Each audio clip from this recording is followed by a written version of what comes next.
Nepali Congress Deoba faction files a writ petition in Supreme Court demanding the reversal of the Election Commission's decision on party matters. Hearing scheduled for February 3rd. Kathmandu Mayor Balin Shah and Bharatpur Mayor Renu Tahal resigned from their post, clearing up for the upcoming polls.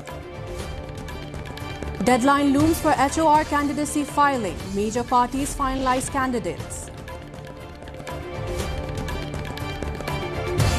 Trump threatens to impose tariffs on 8 allies opposing his proposed takeover of Greenland. Thousands take to streets in Greenland and Denmark. And Nepal's women's cricket team suffers a defeat to Thailand by 8 wickets in the opening match of the ICC Women's T20 World Cup Global Qualifier.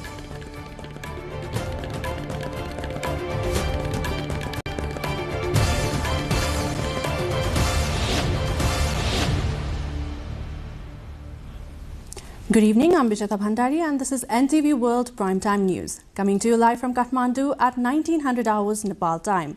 Across the globe it is 1:15 p.m. in London, 10:15 p.m. in Tokyo and just after midnight in Sydney. Now the news in detail. The Sher Bahadur Deoba faction of Nepal's Nepali Congress Party has filed a writ petition at the Supreme Court challenging a recent decision by the Election Commission concerning internal party leadership. The petition was filed by Purna Bahadur Kharka, who served as the party's acting president at the time. The Supreme Court administration confirmed that the writ has been registered, but said a hearing cannot be held today. The court has scheduled the procedural filing for February 3rd under Nepal's lunar calendar, as tomorrow is a public holiday. The Deoba faction approached the court after the Election Commission recognized the party's Central Working Committee led by Gagan Thapa, who was elected party president at a special general convention.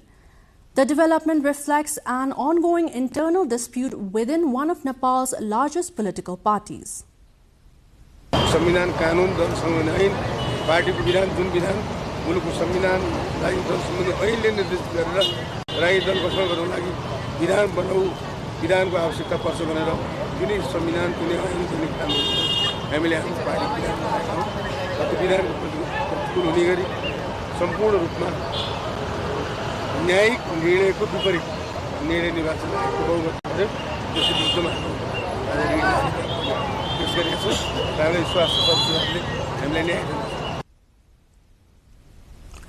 Kathmandu Metropolitan City Mayor Balendra Shah has resigned from his post, submitting his resignation to Deputy Mayor Sunita Dangol and stating that the decision was voluntary. In his resignation letter, Shah conveyed his best wishes to the city's leadership and the executive body. Kathmandu Metropolitan City is Nepal's capital and the largest urban centre, with a central role in the national administration. Separately, Bharatpur Metropolitan City Mayor Renu Tahal has also resigned from her position to contest the upcoming local elections. Bharatpur, located in central Nepal's Chitwan district, is one of the country's major metropolitan cities. Deputy Mayor Parvati Shah Thakuri confirmed that Tahal's resignation has been approved ahead of the local elections scheduled for May 13th. Rashtriya Swatantra Party RSP is holding a central committee meeting today to finalize its candidates for Nepal's House of Representatives elections scheduled for March 5. The meeting is taking place at the party's central office in Chamati and will be attended by senior leaders including party president Rabi Lamichhane and Kathmandu Metropolitan City Mayor Balendra Shah. RSP spokesperson Manish Jha confirmed that the participation of key leaders in the discussions. Following the meeting, Lamichhane, Shah and other party officials are scheduled to travel to Janakpur. The gathering underscores the party's preparations for the upcoming national parliamentary elections. The deadline for the nomination registration for the first past-the-post system to contest the HOR election scheduled for March 5 is 2 days away. Nepali Congress's Deoba-led faction filing a writ petition at the Supreme Court demanding postponement of the single-day nomination date has made the matter interesting, while parties have already finalized their candidates. Sabika Shrestha followed major parties on the eve of candidacy nomination.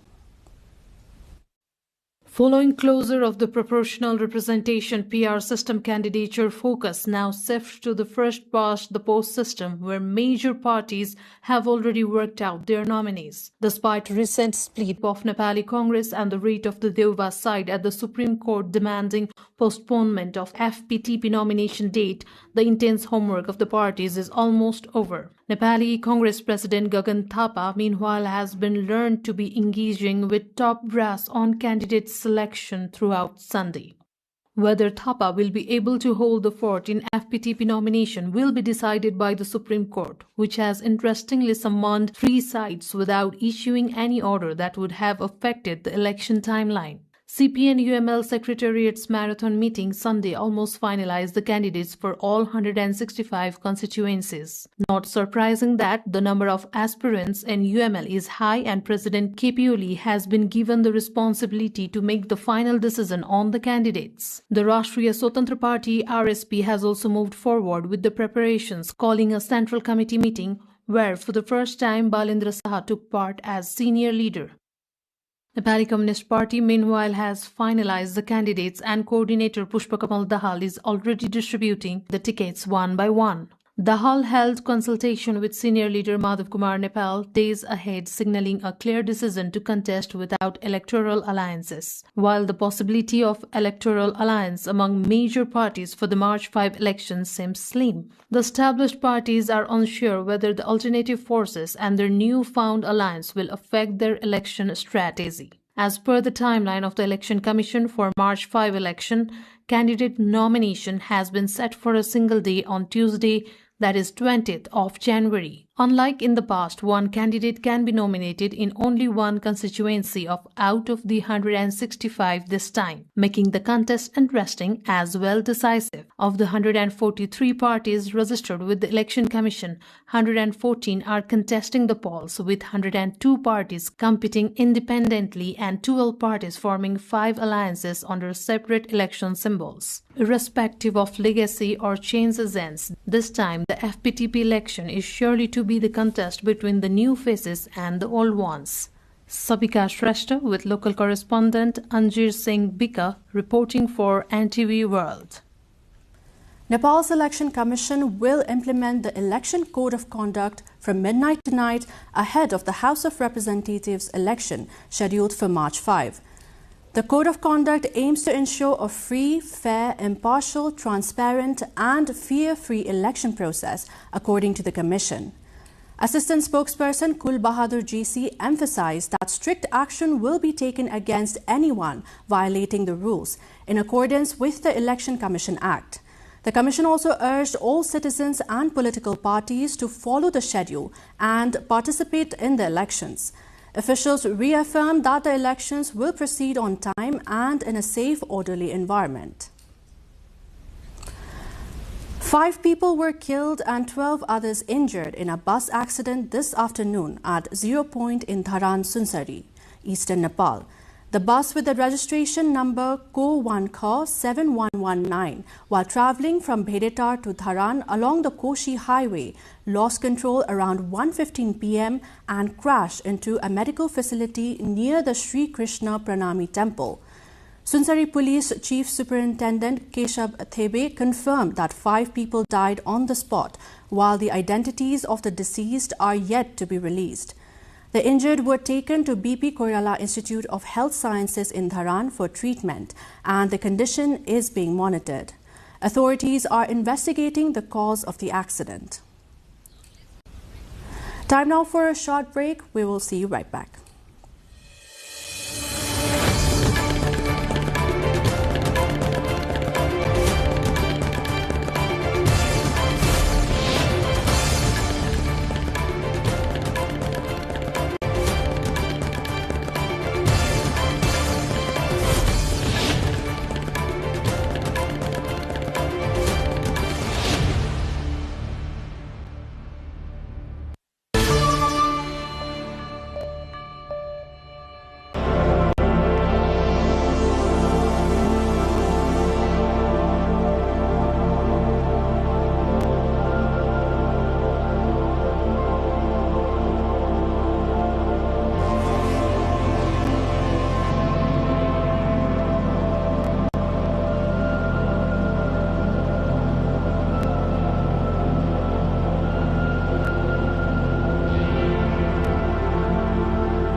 Welcome back. You're watching NTV World Primetime News. The 19th session of Nepal's Federal Parliament National Assembly has begun at the old building of the National Assembly within the Federal Parliament Secretariat in Singhadarbar, Kathmandu. Speaker Narayan Prasad Dahal inaugurated the session and read a letter from the President's office regarding its convening. A moment of silence was observed to honor the martyrs who contributed to Nepal's democracy. The Assembly also passed a condolence motion for the late member Baldev Bohra, a former Constituent Assembly member and National Assembly lawmaker from Kanchanpur. The National Assembly, Nepal's 59-member upper house, is a permanent body with members serving 6-year terms, representing various sectors of society. Elections for 19 new members are scheduled on January 25. The next Assembly meeting is planned for Friday, January 23 at 1:15 p.m. 3 members of Nepal's National Assembly have resigned to contest the upcoming House of Representatives elections. The resignations were submitted to National Assembly Chairman Narayan Prasad Dahal by Nepali Communist Party NCP leaders Bamdev Gautam and Narayan Kaji Shrestha, along with CPN-UML lawmaker Bhagwati Nyupane. Gautam, Shrestha and Nyupane plan to run as candidates from Bardia 1, Sarlahi 3 and Tanahu 1 constituencies respectively. Their terms in the upper house were set to end on March 4. The resignations come amid preparation for Nepal's national parliamentary elections in early March. Parliament officials confirmed the acceptance of the resignations and procedural updates will follow. Minister for Communications and Information Technology Jagdish Kharel stated that the media plays a crucial role in successfully conducting elections. Speaking at the inauguration ceremony of the Social Security Fund organized by Rashtriya Samachar Samiti or RSS on Sunday, Minister Kharel emphasized that providing accurate information about the elections to the public is primary responsibility of the institution alike. Minister Kharel highlighted that since the government's main duty is to conduct the elections successfully, everyone must contribute to this task from their respective positions. In addition, Minister Kharel said that the Social Security Fund serves as a medium to make citizens feel that the government supports their social security and affiliation with it offers multiple benefits. A passenger bus fell into Sunkoshi River while being ferried by a privately operated ferry connecting Chaudandigari Municipality 1 in Udaipur and Amchok Rural Municipality in Bhojpur, eastern Nepal. The accident occurred while towing the bus on the ferry, which was being operated without any technical inspection, safety standards, or the government's approval. According to the locals, the passenger bus traveling from Itari to Sunsari to Balangkha in Bhojpur in eastern Nepal capsized into the river as the ferry suddenly became unstable while crossing the Sunkoshi River. Locals reported that the ferry, made by attaching plastic drums to an iron structure, was being operated by pulling a log with the help of a generator. Local Ambebar Rai informed that fortunately no human casualties occurred in the accident. 6 months have elapsed in the current fiscal year, but the Sudur Pashchim province government has only spent 10% of the total budget so far. Not just the development expenditure, the regular expenses are alarmingly low in the province, with capital expenditure stuck below 6%. Rojina Rai with our local correspondent Dinesh Bista from Kailali explains more on this matter.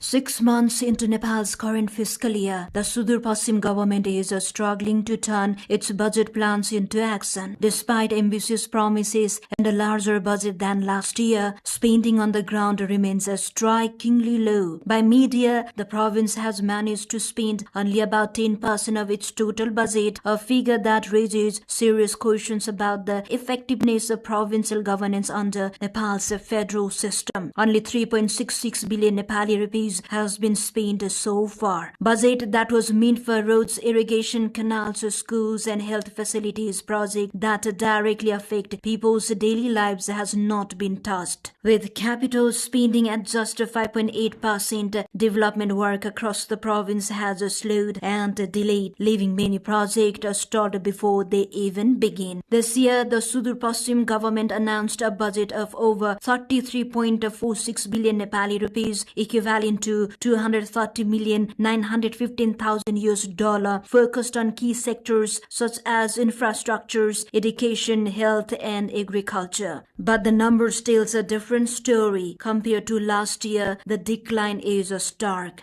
At this point in the previous fiscal year, nearly 22% of the budget had already been spent. The most worrying sign lies in capital expenditure, while this year the province has barely retouched half that level. Most of this went toward routine administrative expenses, while then a fraction reached development projects. Even ministries with the largest budgets, physical infrastructure, social development, and agriculture have fallen short of their spending targets. Officials say recent disruption, including the Gen Z movement, slowed administrative process and delayed project implementation. जुन क्षति भएको थियो संरचनाहरू ती कुराहरू मिलाउने कामहरू भइरहेका छ मन्त्रालयको समन्वय उहाँहरूले गरिराख्नु भएको छ र दोस्रो भनेको अब बाँकी रहेको अवधिमा खर्च कसरी बढाउन सकिन्छ कार्यान्वयन प्रक्रियालाई कसरी अगाडि बढाउन सकिन्छ भन्ने कुरामा कार्ययोजनाहरू माग गर्ने काम भएको छ. As the time runs out, the risk grows that development spending will be rushed toward the end of the fiscal year, a familiar pattern undermining both the quality of development and public trust in federal governance every year. The slow pace of budget execution highlights a persistent gap between planning and implementation in Nepal's provincial governments. Rosina Rai with local correspondent Dinesh Bista, Kailali, Nepal. The price of gold in Nepal continues to rise, while silver has shown some fluctuations. According to the Federation of Nepal Gold and Silver Dealers Hallmark, gold is being traded at 277,800 rupees per 11.66 grams today, up from 277,200 rupees on the day before. The same amount of silver is priced at 5,625 rupees per 11.66 grams compared to the prices of previous 2 days. The Federation noted that the increase in gold prices follows trends in the international market. Traders attribute the fluctuations in silver to short-term market movements. Gold and silver remain popular commodities for investment and traditional purposes in Nepal.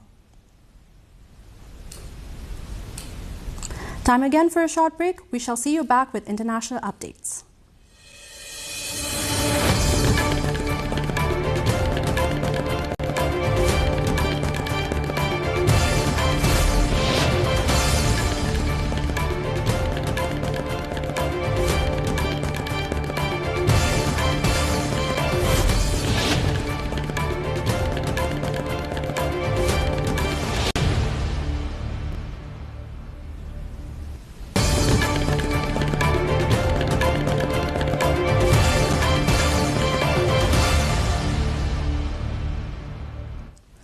EU ambassadors are holding an emergency meeting later today following US President Donald Trump's threat to impose tariffs on 8 allies who oppose his proposed takeover of Greenland.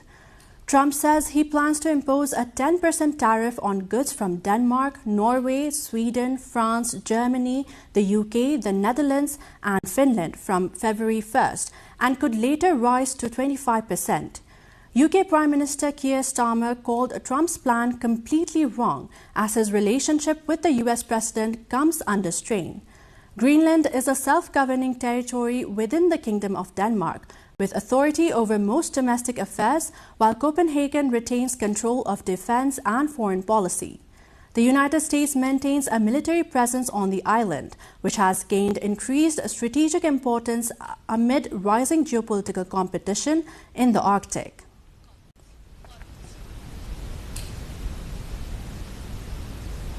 Meanwhile, thousands of people gathered in Nuuk on Saturday to protest against the US President Donald Trump's stated plans for the United States to annex Greenland in one of the largest demonstrations seen in the Danish Autonomous Territory in recent years.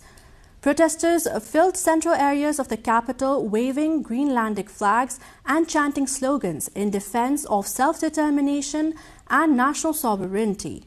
The demonstration reflected widespread opposition among Greenlanders to Trump's repeated remarks about bringing the Arctic island under US control. Greenland's Prime Minister Jens Frederik Nielsen joined the protest, signaling rare public participation by the territory's top political leader in a street demonstration. In remarks to the crowd, Nielsen emphasized that Greenland's future must be decided by its people, not by foreign powers. The protest in Nuuk underscores growing public resistance to the idea and highlights broader concerns about sovereignty and self-rule as global powers increase their focus on the Arctic region. The Syrian army continued its push into the Kurdish-held territory despite US calls to halt its advance in towns in the area of Syria's north. State media said that the army took over the northern city of Tabqa and its adjacent dam, as well as the major Freedom Dam, formerly known as the Bath, west of the Syrian city of Raqqa. Syrian Kurdish authorities had not acknowledged their loss of the control over those strategic points, and it was unclear if the fighting was still ongoing. For days, Syrian troops had amassed around a cluster of villages that lie just west of the winding Euphrates and had called on the Kurdish-led Syrian Democratic Forces stationed there to redeploy the forces on the opposite bank of the river. They have been clashing over strategic posts and oil fields along the Euphrates River. SDF fighters withdrew from the area early on Saturday as a gesture of goodwill, but then accused Syrian troops of violating the agreement by continuing to push further east into towns and oil fields not included in the deal. Leaders from the European Union and South America's Mercosur bloc signed a landmark trade agreement on Monday in Asunción, marking a major step toward deepening economic ties between the two regions after years of negotiations. The signing ceremony was attended by Panama's President José Raúl Mulino, Bolivia's President Rodrigo Paz, European Council President Antonio Costa, European Commission President Ursula von der Leyen, Paraguay's President Santiago Peña, Argentina's President Javier Milei, Uruguay's President Yamandu Orsi, and Brazil's Foreign Minister Mauro Vieira.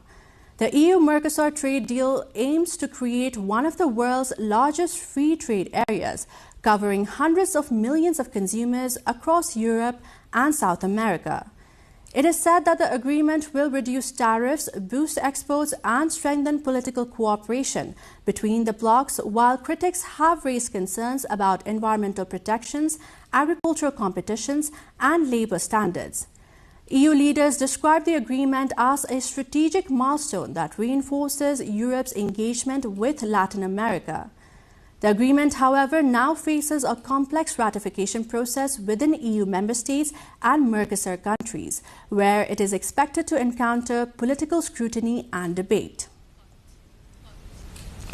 At least 6 persons have been killed and about 20 injured when a fire tore through a shopping mall in Karachi, Pakistani officials say, as firefighters try to bring the blaze under control. The fire broke out on Saturday at the Gul Plaza shopping mall, a densely packed commercial complex, and continued to burn for hours. By early Sunday, authorities said crews had managed to control about 30% of the fire.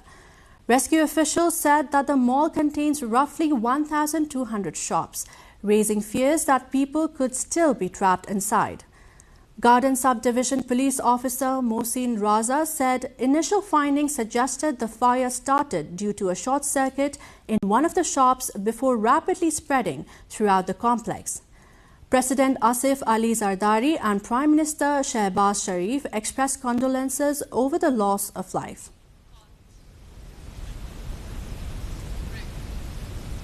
Let's take a short breather here. More from the international front at the other side.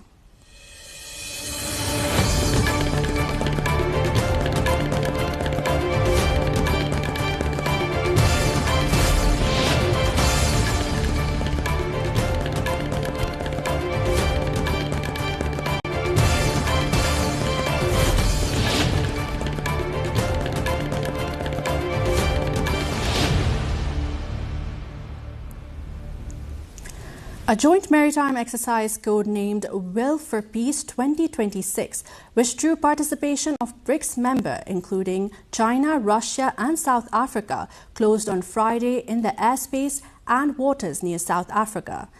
The exercise, which ran from January 9 to 16 in the waters and airspace of Simonstown, consisted of two main phases. The port and shore operations phase from January 9 to 12 included the opening ceremony, ship tours, cultural and sports events, and professional exchanges. This was followed by a sea phase from January 13 to 15, during which the participating vessels conducted drills on communication, formation maneuver, maritime strike, hijacked vessel rescue, helicopter-borne patient transfer and treatment, and other subjects. The exercise aimed to further deepen military exchanges and cooperation among participating nations, enhance their collective capacity to address maritime threats, and contribute to jointly safeguarding regional peace and stability, and building a community with a shared future for humanity and a maritime community with a shared future. NASA's Artemis II space launch system rocket and Orion spacecraft make their way to Launch Pad 39B at the Kennedy Space Center in Florida ahead of the crewed lunar mission.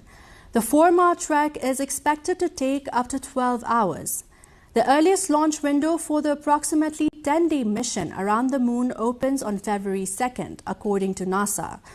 The mission will carry 4 astronauts aboard the Orion spacecraft on a historic journey around the moon, marking the first crewed flight of the Artemis program following the uncrewed Artemis I test flight in late 2022.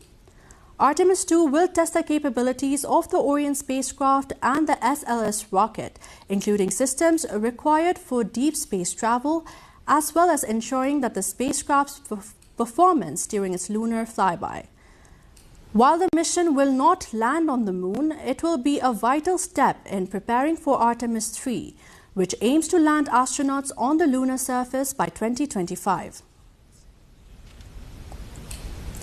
Dozens of South Koreans took part in the annual Polar Bear Festival at the Haeundae Beach in Busan on Sunday, plunging into the frigid winter waters in a time-honored tradition aimed at ushering in good health for the year ahead.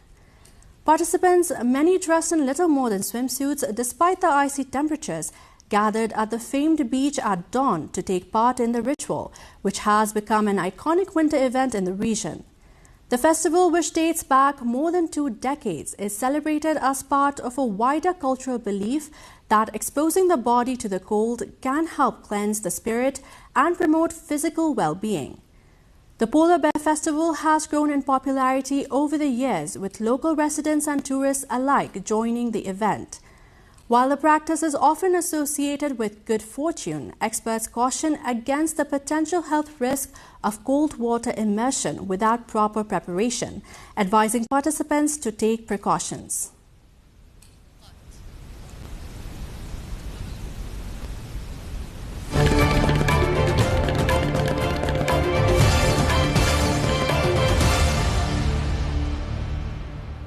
Time now for sports update.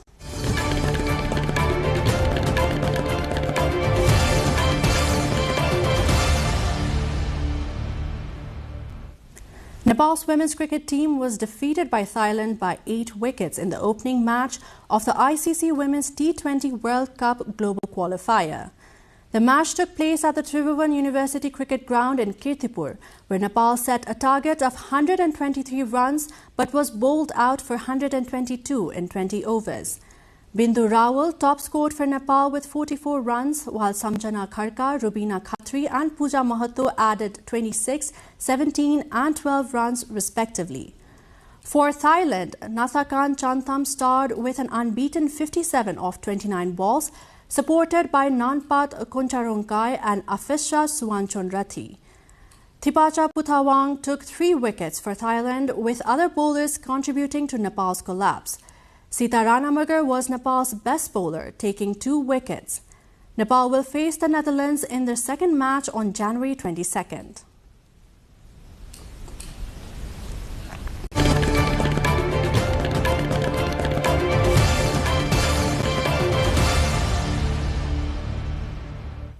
We are almost at the end of the primetime news, but before we say goodbye, let's take a look into the headlines once again.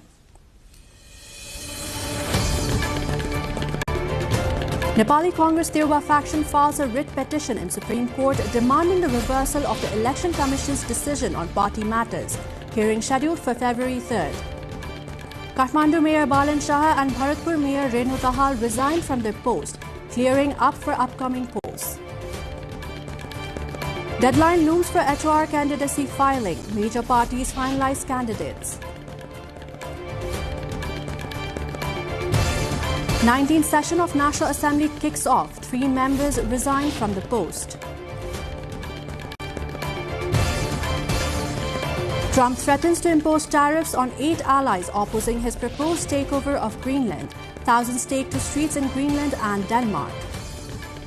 And Nepal's women's cricket team suffers a defeat to Thailand by 8 wickets in the opening match of the ICC Women's T20 World Cup Global Qualifier.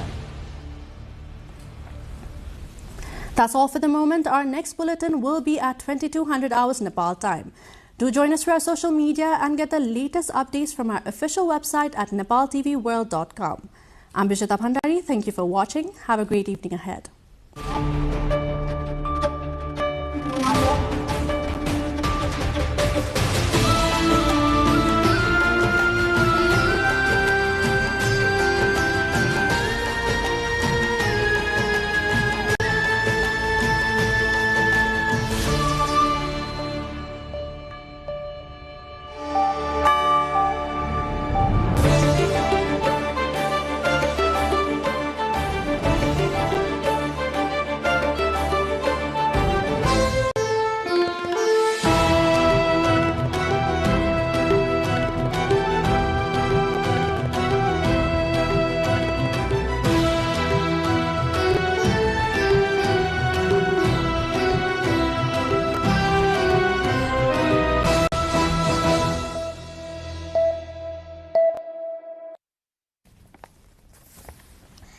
Welcome to the studios of NTV World in Kathmandu.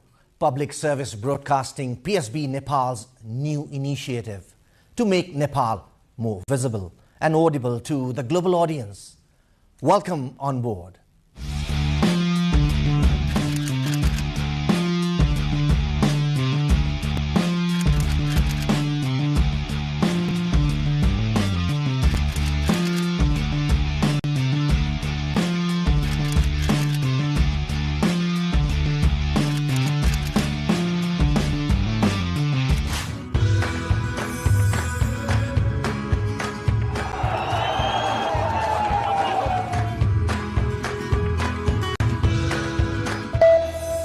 This is NTV World, facts that speak, insights that matter. Telling the stories of a changing planet. NTV World, Nepal's perspective to the world. Exploring the heartbeat of Nepali creativity. This is NTV World. The power of story shaped by technology. NTV World. Unearthing Nepal's hidden heritage. Discovering the timeless Nepal. Telling stories that endure across centuries, where culture breathes, stories bloom. When the world moves, we make a sense of it. NTV World. Taste of Nepal. Every recipe, every flavor tells the story. Journalism in the digital age. Fast, focused, verified. Stories hold power. Stories reflecting life. Stories of the hinterlands. Reporting for NTV World. This is NTV World. Welcome to News Hour. This is NTV World. Welcome to Primetime News. One story at a time. Crossing borders, connecting voices, where Nepal meets the world in dialogue. This is NTV World, Nepal's perspective to the world. Voices that connect Nepal to the world, bringing perspective, region and relevance to every story. NTV World, Nepal's perspective to the world. Stand by. Mic is on. 3, 2, 1, cue. We are NTV World.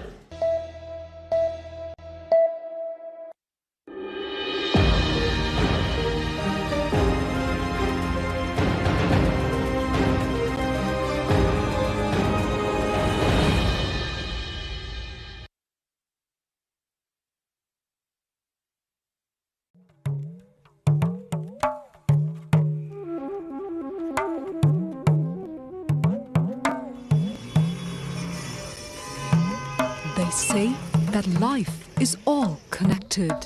Even the most remote of animals and humans all rose from this earth.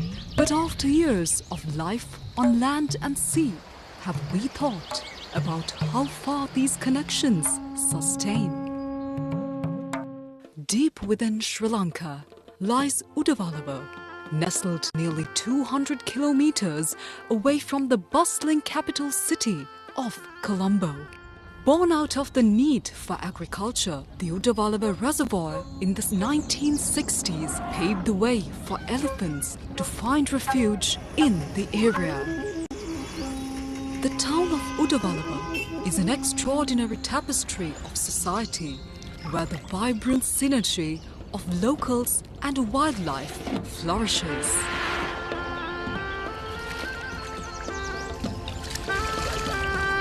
A town where a national park, agricultural land, an elephant transit home, and a community all exist in their harmony. As the sun rises over the serene Udavalava National Park, the people who call this place home embrace a livelihood intricately woven with nature's splendor. Resources are shared among the people of Udavalava and elephants alike. They thrive by building and trading monuments of culture around the world of elephants. Today in the morning we make the safari, like 4 hours on the jeep, and it was actually really nice. We saw some elephants. We really enjoyed. Among the cherished traditions in Sri Lanka, passed down through generations, is the awe-inspiring Gajagavannama, a mesmerizing dance performance that showcases the elegant spirit of elephants, honoring their grace and power in Sri Lankan heritage.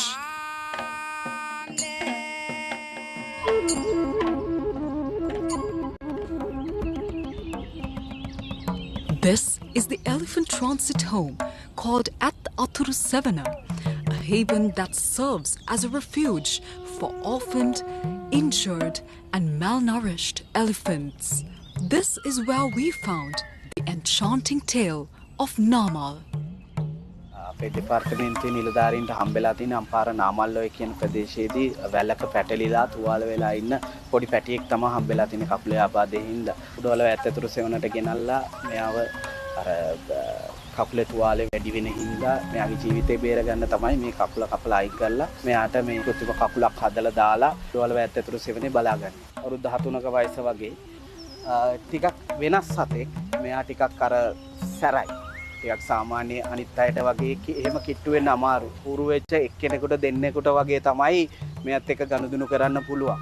දොවලව මේ ආශ්‍රිත ප්‍රදේශයට ලොකු සම්පතක්. මොකද මේ වගේ සතෙක් මුළු ලෝකේ කොහෙවත් නැහැ. මොන ජීවිත අවදානම හරි මොන දේ තිබ්බත් අර ගොඩක් මම කැමති මේ සතාව බලා ගන්න. මොකද මේ එහෙම කවුරුත් නැතුව ගියොත් මේ සතා තවත් අසරණ වෙනවනේ. Like Namal, all these gentle giants receive the loving care and attention they so desperately need at this elephant transit home located close to the national park.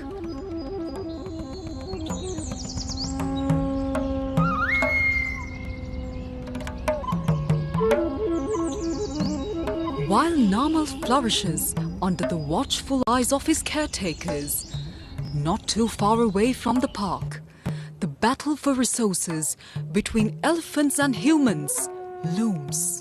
වයින් නැති කාලෙට ඒ කියන්නේ පැවුම් කාලෙට අනිවාර්යෙන්ම එනවා වැඩි. ඒ වෙනකොට උන්ටක් කන්න දෙයක් නැහැ. ඉතින් උනුත් මේවට එනවා. කියන්නේ අපි ඉතින් එලවනවා. ඉතින් කරදරයක් වෙන්නේ නැහැ දැනුවත් වෙනා.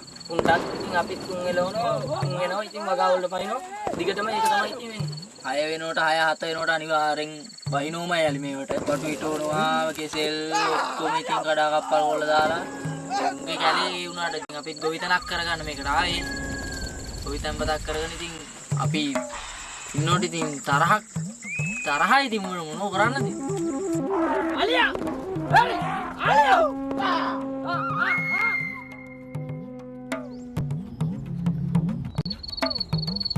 In the face of these challenges, the transit home provided a glimmer of hope. The generous support and compassion of humans offered a lifeline to these magnificent beings. ඇත්තතු සෙවන කියන එකේ තේමාවම ගත්තොත් යලිත් සිය නිජබිම් කරා පාන ගන්න කියන තේමාවට තමයි මේක ආරම්භ වුනේ. විශේෂයෙන් මානව ක්‍රියාකාරකම් සහ විවිධ ස්වභාවික සංසිද්ධීන් අනුව අවතැන් වෙන තුවාල වුණු අතරමං වුණු සත්තු අලිපැටව විශේෂයෙන් පුනරුත්ථාපනය කරන මධ්‍යස්ථානයක්. ඒගොල්ලෝ යම්කිසි කාලයක් මේගොල්ලන්ගේ පෝෂණය, සෞඛ්‍ය විවිධ සමාජීය කටයුතු කරලා මේගොල්ලෝ නිසි වයස එළඹුණාන් පස්සේ මේගොල්ලෝ නැවත ඒගොල්ලන්ගේ නිජබිම් වලට ස්වභාවික පරිසරයට නිදහස් කිරීම තමයි මෙතන වෙන මූලික සංකල්පය. Current societal changes, the cultural changes and the development changes has resulted in what we hear and the way we see things today in the present. Today the tourists come to see elephants in captive locations like Udawalawe.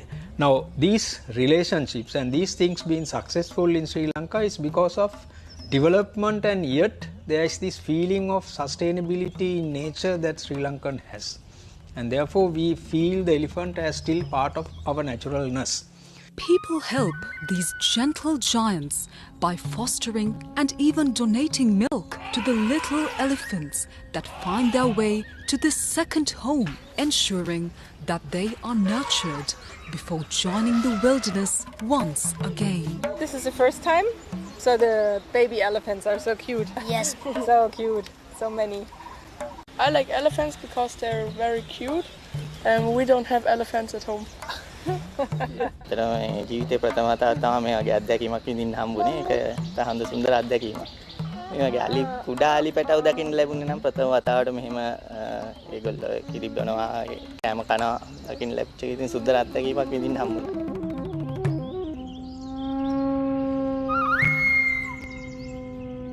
The opportunities to see the wild animals and to be with nature and to be in nature is amazing. Absolutely amazing.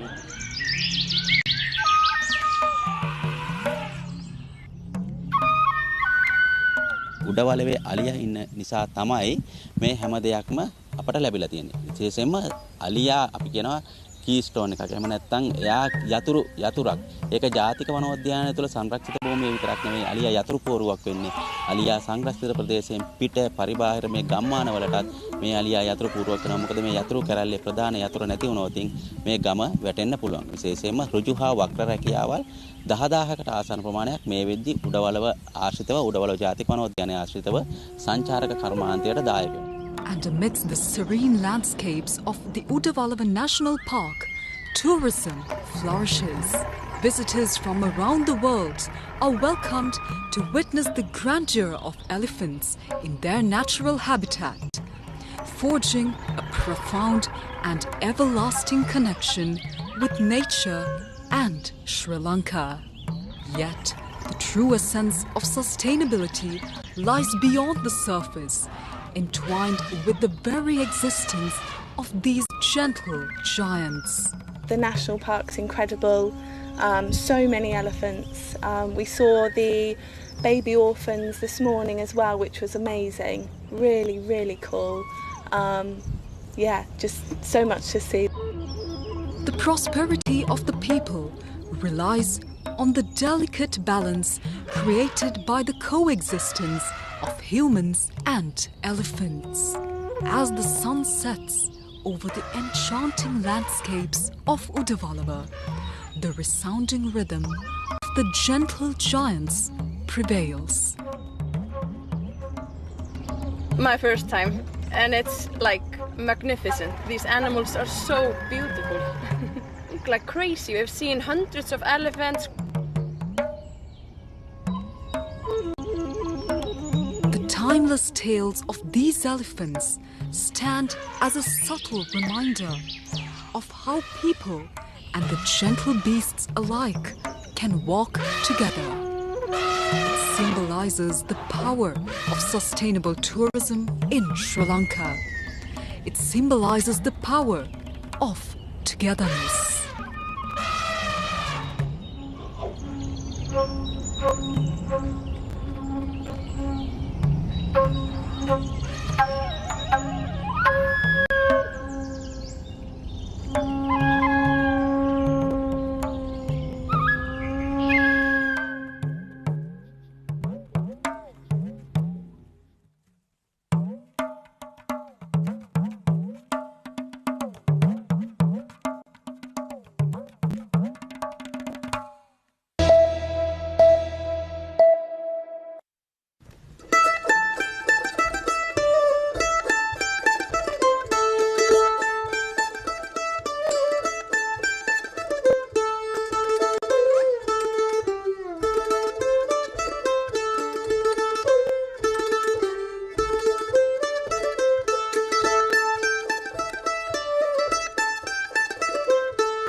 Pashupatinath is located in the eastern part of Kantipur city, approximately 5 kilometers away from Bagmati River. During the Lichavi period, the area surrounding Pashupatinath was known for animal rearing. This region includes Duasthali, Guveshwari, Gaurighat, Chaba Hill, Ganeshtan, and Kotuwali, all of which are part of the Pashupatinath area.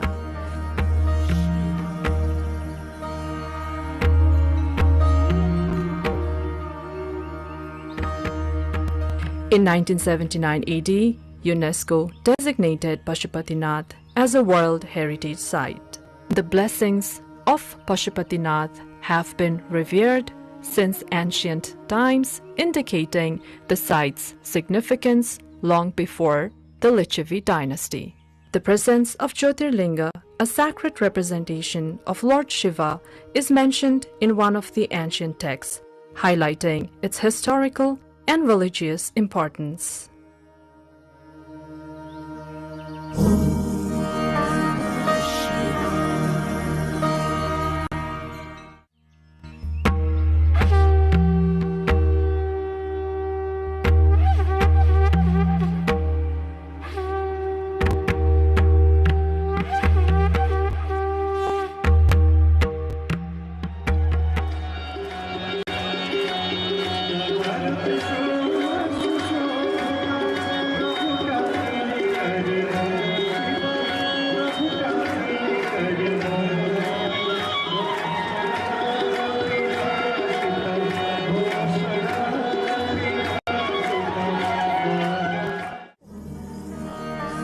In the Gopal Raj dynasty, King Supuspadev described Pashupatinath as Varna Vyavastha. Following Supuspadev, every subsequent king incorporated the name of Pashupatinath within their own names. King Vaskardev offered 3 kosh to Pashupatinath, Brishdev presented a Trishul, Dharmadev contributed a Brishjos, and Narendradev offered various kosh made from different materials. Finally, Jayadev offered a lotus to Pashupatinath.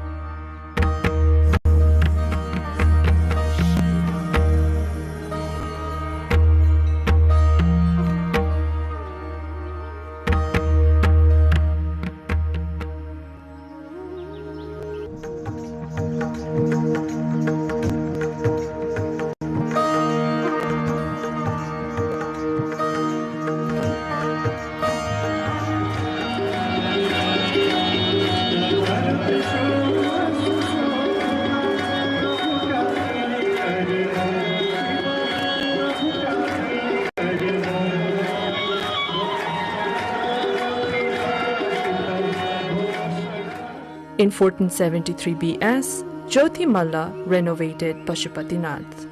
The priest Nityananda initiated the removal of the 3-story structure of Pashupatinath and reduced it to a single story. Queen Ganga, the consort of Shiva Singh, had the Bhasa Bamsawali written, which is still present today.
During the Malla dynasty, the offerings made by the kings to Pashupatinath can still be seen today. Among these offerings, Lord Shiva at Pashupatinath received a copper roof and chadi and kamal. Finally, King Jai Singh presented a gold-made mekhla and a grand jatra was conducted.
The temple's extraordinary design is attributed to the cumulative contributions of successive kings, each leaving their mark by adding distinctive elements to its architecture.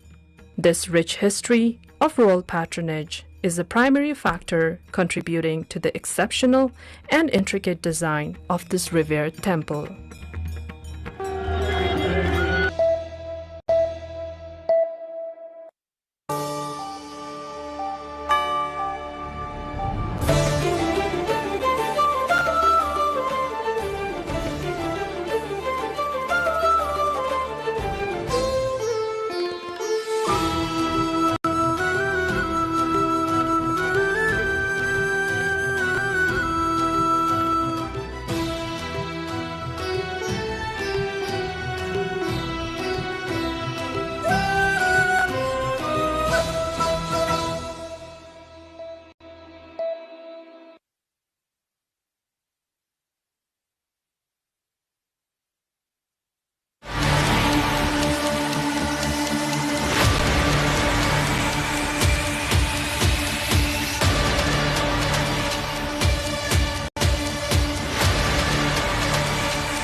Welcome to Declassified Beyond the Brief. I am Devendra Subedi. In today's episode, we try to declassify someone who, as a child, was a prodigy, became the toast of the country in his youth, turned out to be a rebellion in politics, and was one of the catalysts in establishing Federal Republic in the country. Though for a short stint, served as the Prime Minister of the country, still remembered for his progressive and visionary works. One of the favorite sons of Gorkha, his political journey from Jana Morcha to Maoist rebellion, attempt to start alternative politics with Naya Shakti Nepal and later Pragatisheel Loktantrik Party has been interesting, while critics sometimes level him as a political alien. Let's welcome former Prime Minister and Chairman of Pragatisheel Loktantrik Party, Dr. Baburam Bhattrai. Welcome to the show, Dr. Bhattrai. Thank you. What brought you to politics, Dr. Bhattrai, from a very bright student that topped the SLC then and back to politics? What brought you to politics? Now, as you know, I come from a very humble, peasant, rural background. Coincidentally, I happened to top the National School Living Certificate exam in 1970, so that provided me an opportunity for higher education. When I later went for higher education under the then Colombo plan in Chandigarh, I studied first architecture and then urban and then regional planning. I did my doctorate. So during that time, I just questioned myself. I could be a good technician, good engineer, but as long as my country remains very backward, very poor, underdeveloped, then my identity as a established engineer from a poor country won't give me happiness, personal happiness. So then I thought I should not only study and know the world, but I should involve in changing the world. As the famous quotation of Karl Marx I read in the 1970s, Che Guevara and Karl Marx were very popular among the youths. So his famous quotation was, the philosophers have interpreted the world in various ways. The point is to change it.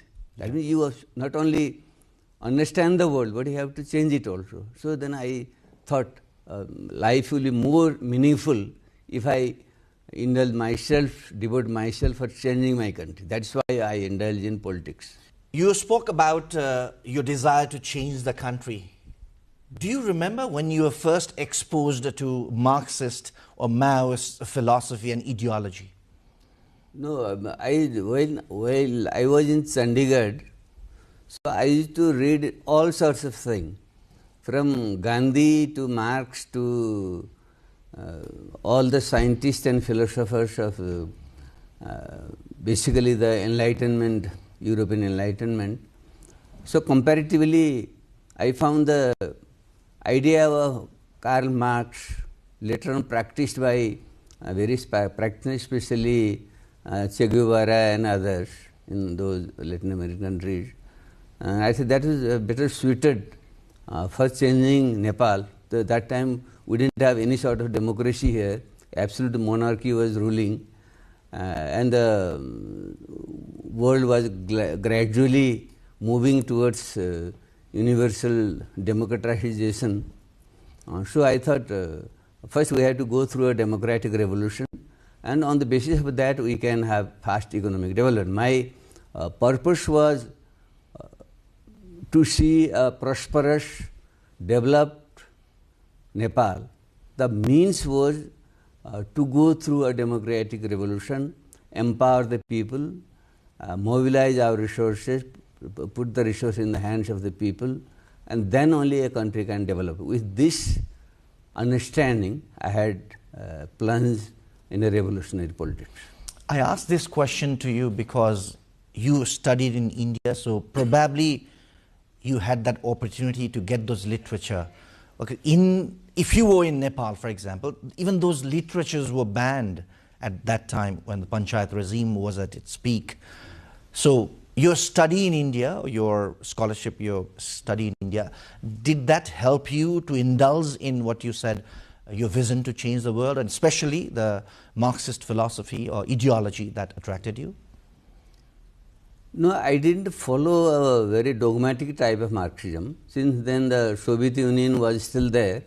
In my understanding, I did my own self-study of Marxist literature, and before that, history of revolution in Europe. Particularly, I was impressed with the French Revolution. The idea of liberty, equality and fraternity, that really gave me a enlightenment. These three key words, liberty, equality and fraternity. So these are the ones to be pursued in life. So that's why, though I could have just pursued the question of only liberty, which the liberal democratic forces do, and only equality which the Marxists pursue, my understanding was liberalism, liberal democracy just pursued just one aspect of democracy, that is liberty, and the social democracy or democratic socialism or whatever you would like to say, that focused only on equality and just they virtually abandoned the question of liberty. And the fraternity or empathy, which is just a human character, I think both the political philosophies of liberalism and communism, they abandoned. So my convictions in the very beginning was these three components of enlightenment, liberty and equality and fraternity. These three needs to be combined together. So that was my philosophy. So within Marxism also, I always continued this debate. So you must have heard during the Maoist people movement in the parties, I was always a rebel there. I always raised the question of liberty within a communist party. So after making the federal constitution of Federal Democratic Republic, then you joined the mainstream politics. No, I wouldn't like. I know not mainstream politics. There is no mainstream. It's a very wrong word. People say mainstream politics. There are no mainstream politics. Mainstream was a monarchist, absolute autocracy. That was the mainstream. We changed that, and later on there a partial monarchical democracy was there. We overthrew that. So full democracy, you would say. Full democracy was assured after we made the constitution through the Constituent Assembly. And my major focus even those days was unless we have a constitution promulgated by elected Constituent Assembly, you can't have complete full democracy. This was where I differed with the Nepali Congress, who follows liberal democracy, and the communist parties who follow the Marxist communism. So I was a critic of both these lines. Even then I was a critic. You can see. Yeah. So the constitution what we have drafted, where I played a major role, you would see we have called socialism based on democracy. You see the word in the preamble only, we have written socialism based on democracy. Okay. Otherwise Congress friends would just focus on democracy and our communists would talk only of socialism. So it was my conviction, we need democracy and socialism. Socialism and democracy are not antagonistic.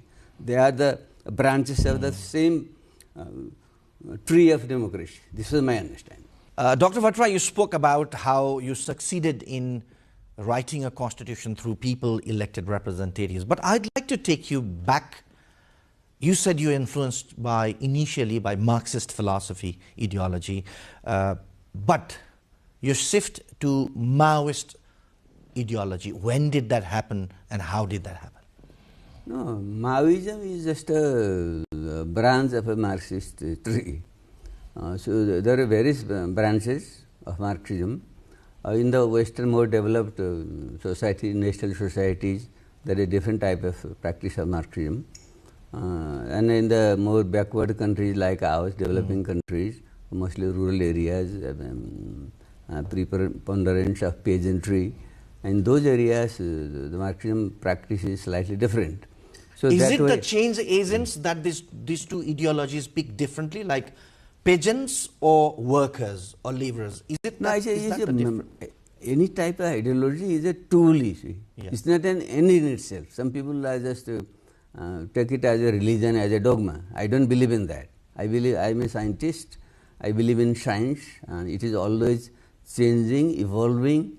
It never remains a dogma. So for me, a Marxist method, I call Marxist method of a dialectical and historical materialism. That method gives you to see the world in a dynamic frame, ever changing, full of contradiction, and you should, whether in the physical world, social world, economic world, or intellectual, mental world, there are unity of opposites. Two sides collide always, and that leads to unity, struggle, and transformation. That is the basic law of evolution. That is how the world evolved, this is how society evolved, how the human being evolved, and how the society and economy evolved. So within that, we have to see everything in terms of space and time. Like later on, after Marx, Einstein, even in the physical world, he developed that theory of space-time continuum. So I am the student of that school of thought. So in that sense, everything is ever changing. So you should also, your ideology also should change according to the change in time and space. So that's why till a certain point we applied that Maoist ideology, and after the promulgation of the constitution, after the completion of the democratic revolution, when our agenda shifted, then we had to shift our ideology also, and then I started the new force movement, Naya Shakti movement, or the alternate politics movement, and the ideology of progressive democracy. Now I believe in a political ideology of progressive democracy suited to our condition, and globally my political philosophy is scientific humanism. So I wanted to ask you, so that was not an ideological shift. That was more of just evolution. Just evolution. So that was part of your political evolution and your attempt to bring changes in the country. That was just part of this. And now you have reached up to Pragatisheel Loktantrik Party. Progressive democracy, you would say. Progressive democratic party. Is this another attempt to raise the alternative leftist politics in Nepal? No, alternative left or right, I'll say they are not permanent things. You see, when in the motion, sometimes you tilt towards the left. Left means it is actually more inclusive, is focused more on equality. Right is focused more on liberty and a less emphasis on equality. But evolution doesn't go in a straight line. You see, in a spiral motion it goes. So sometimes you have to be slightly left, you have to be slightly right. So you want to say there is nothing called leftist or rightist? Yeah, nothing. Especially it has to change as forward. It always moves forward in a spiral, not in a straight line. In a spiral it goes, moves up. So that way, progressive democracy is a correct terminology, which is the most advanced, developed form of democracy suited to the modern world and modern Nepal. The big debate on this issue globally is not only the question. If you see the big political thinkers globally, they have been talking of going beyond liberalism and communism, trying to build up a new political ideology and philosophy suited to the modern world, which they call Fourth Industrial Revolution. As you explained earlier, you have differences in the party, and now you have started your own way of progressive democratic party. How is your relationship with the former comrades? I have a good relationship with everybody. See, even with the monarchy, even with the king, I have no enmity personally. See, that was a system which is now outdated. So I have no enmity with the former king and the royalists. And with our Nepali Congress people who believe in democracy, I have very good relation, working relation with this friend. I think young friends, I don't know what exactly happened right now, Mr. Gagan Thapa and Bishop Prakash Sharma. We will definitely talk about the changing dynamics as well. So I have good relation with them. And with the communist, now the Nepal communist left, I just jokingly tell them, now you are not a left, you have been historically left out. You are just caught in the old dogma and you are not able to develop. So don't call yourself left, you are left out, I call them. That's an interesting term to use. So that's why I'm trying to go beyond that, you see, that progressive democracy, is just flowing forward, you see, progressively moving forward. Allow me to ask this, Dr. Bhattrai. Did the 10 years of people war that the Maoist party, then Maoist party, waged, fulfill its promises to its full extent? Has it been able to do that? No, everything, nothing is full. It's relative. Everything is relative. If you see the basic demands of the Maoist people, so the 40-point demands, which are drafted by me and presented. You were one of the I was the basic drafter of that 40-point demands, and I presented the then Prime Minister, Mr. Jarvaz Doba. There are three sections of that. One is question of nationalism, which in a globalized world, there are the developed countries and underdeveloped countries. So that underdeveloped countries are always in the shadow of the developed countries. So that always brings some friction in the national sovereignty of the country. So this is one of the questions. So we have raised some questions there. And the other question is the question of democracy. Democracy for all, you see. No, not only privileged people, but all the peasants, workers, women, Dalits, and all sections of oppressed nationalities. And the third is the people's livelihood, economic development for all. So these are three sections of 40-point demands. Of them, the democratic demands are mostly met. Making of the constitution, the federal democratic constitution through a constitutional assembly, more or less completes the democratic revolution. But the other part, two parts, full national sovereignty and economic development, these questions, two parts are still left. So now my idea after completion of that process of making a constitution was, now let's focus on economic development now. And then the question of nationalism is a very long-term question, and that will come last. This is my idea. Dr. Bhattrai, you, as you said, very interestingly said, the questions of full national sovereignty is still not met. Can you elaborate on that? Are we not a sovereign country? Are we not a sovereign people at the moment? Yeah, we are member of the United Nations. We are a sovereign country by treaties, even by the Treaty of 1923 with the then British colonists in India. Nepal's full sovereignty has been accepted in principle. Yeah. So even 1950 treaty also accepted in principle. But what happens in practice is, when your country is not developed, you are economically, politically, militarily weak, then the larger, stronger countries limit your sovereignty in practice. So that way, to exercise full sovereignty. Formally, we are full sovereign country, full independent country. But in practice, as long as we remain backward, poor, and militarily weak, we can't exercise full sovereignty. Now just see what is happening now. The US president just goes and captures the president of Venezuela, takes him to USA, and he declares himself as the president of Venezuela. He is such an anarchic world, he is prevailing. So in case of Nepal also, though we have not reached that stage, being a full sovereignty formally, but practically we have had to compromise many things. So for that, how do you go about? Either you have to fight war and win and exercise your sovereignty. If you don't have that capacity, then diplomatically just deal with it. As I think Deng Xiaoping of China famously said, as long as your time is not opportune for you, then he said, bide your time and hide your strength. That is very famous quotation.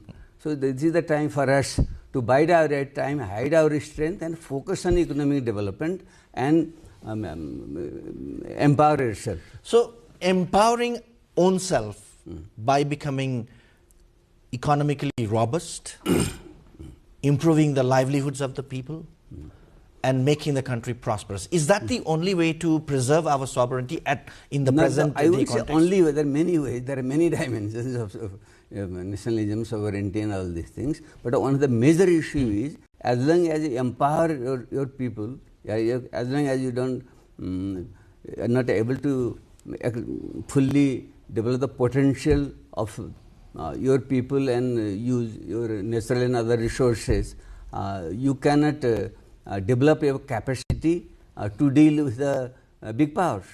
So for that, politically we are a fully sovereign country, independent country. We are proud of that. You are one of the oldest countries in the world, as far as I understand. We were one of the 25 oldest country in the world. Out of the 200 countries now, we come as of the 25 oldest in the world. But because of economic lack of economic development and late ushering in democracy, late empowerment of the people, and late economic development, we have not been able to fully exercise our sovereignty in practice. All right. That's another discourse that you are trying to do. You were the finance minister once, where you started a few programs that are still struggling, which should have been some of the basis for empowering especially workers, but they have not been materialized to full extent. We'll talk about that later. But now, moving back to the changing political landscape of this country, Dr. Bhattrai, your take on the recent Gen Z movement in Nepal and the aftermath so far. What's your take on that? No, it was a spontaneous uprising of the youth in Nepal, because I had been forecasting for the last 10 years, immediately after promulgation of the constitution. And when I embarked on a mission of organizing a new political force, new alternative politics, that time only I had said, now our focus should be on very rapid economic development, so that we can provide jobs to our youth, provide good education and health facilities and social security measures. Until that happens, only this formal democracy we have promulgated through the constitution cannot be realized in practice. That will lead to frustration of the masses of the people, and there will be under uprising. So that's what I had forecast that time only, you see. So this Gen Z uprising is just a result of that. Till the 1950s, we were in a totally dark age.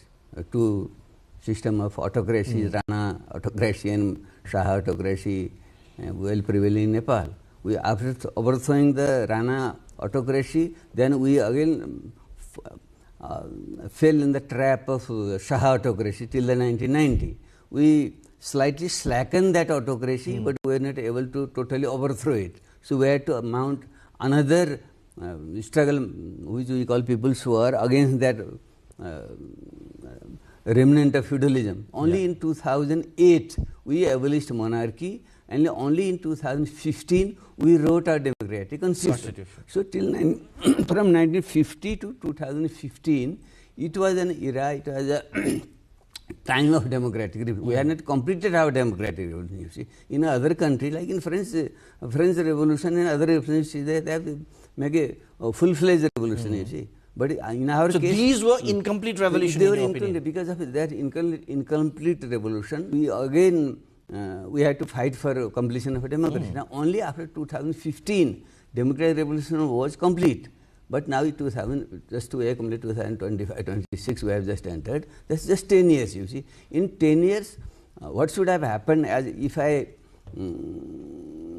was correct and if people had correctly understood me, immediately after the 2015, we should have made a course correction in our politics and shifted our agenda towards good governance and economic performance. That should have been the focus. But what happened was the old parties, especially the old leaders of the Congress and Communist Party, the Maoist and UML, they are the same two branches of the same tree. So these people just indulge in rampant corruption. They didn't deliver, and they had no clear vision to take Nepal, lead Nepal in the 21st century. Because of that lack of vision and corruption, rampant corruption, and lack of economic development, this youth uprising So occurred. will this be the last one for some time, that this will change either parties will correct their course or the leaders will correct their course now? No, now we are in a very critical juncture. You see, after the JNG uprising,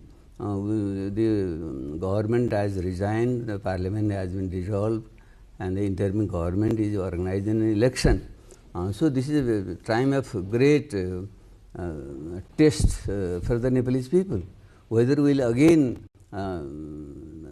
hand over the reign of power to the old, discredited, corrupt political leaders, or will bring new leaders with a new ideology, a new vision to suit the demands of the 21st century. So it's a big challenge. So people like us are pushing through developing or organizing a new alternative political force which has a good vision of leading Nepal in the 21st century and resolve these economic, social, cultural and geopolitical problems at least for a longer time. We are having a wonderful discussion with former Prime Minister Dr. Baburam Bhattarai on contemporary political issues, his political career, and many more. On the second part of this conversation, we move to a different thing.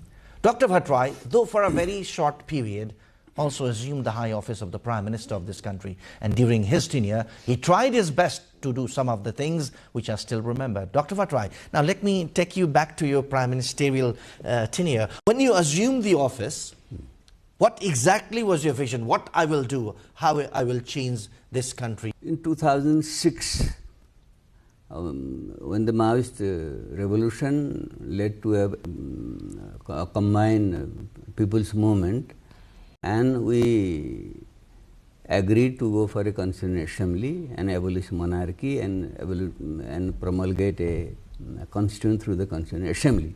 So after the election, I became finance minister in 2008.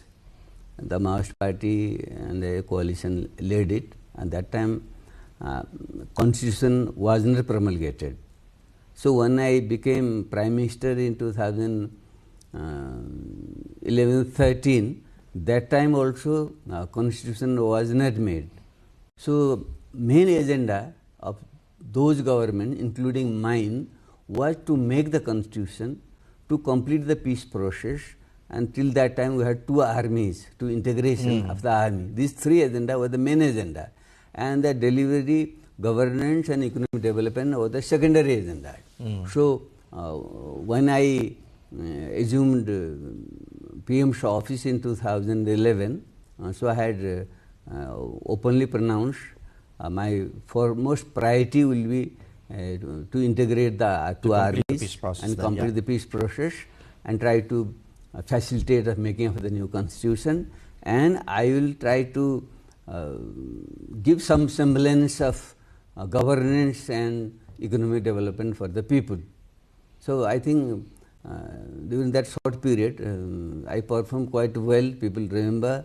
Unfortunately, I was removed as a prime minister, and somebody non-elected person was given the responsibility for election. That is a part of history, and so the late history judge. Some of the works that you did, as you said, are still remembered. For example, nobody had dared, even during the absolute monarchy period, nobody had dared to even touch a single house in Kathmandu that were pre-congested. You decided to do it. You got the support of the other individuals as well. And then Kathmandu became Kathmandu what it is today, wide roads. Still cannot accommodate the growing traffic. But critics also say that that was a pretty rushed move, and some of the people who have been displaced still remember that, but in a very critical way to you. What do you have to say to that? No, the people just say, people have very short memory and very partial understanding of the reality. I myself, being an architect and an urban regional planner, Kathmandu being a very ancient, beautiful city, had become very crowded place and very much polluted, and there are a lot of traffic jams. So, being an architect planner, I thought I could contribute something without much economic expenditure, because at that time our economy was very weak. We were not able to finance even the regular expenditure of the country, and we had to I had to spend on many other things, development activities, but just trying to make a city more convenient and beautiful. Maybe I could start with the expansion of the roads and trying to facelift the city. That is how I had started, and I think I fairly did well. And so not only that, people just remember the expansion of the road. I established a separate urban development ministry, so that we would have a planned urban development elsewhere also.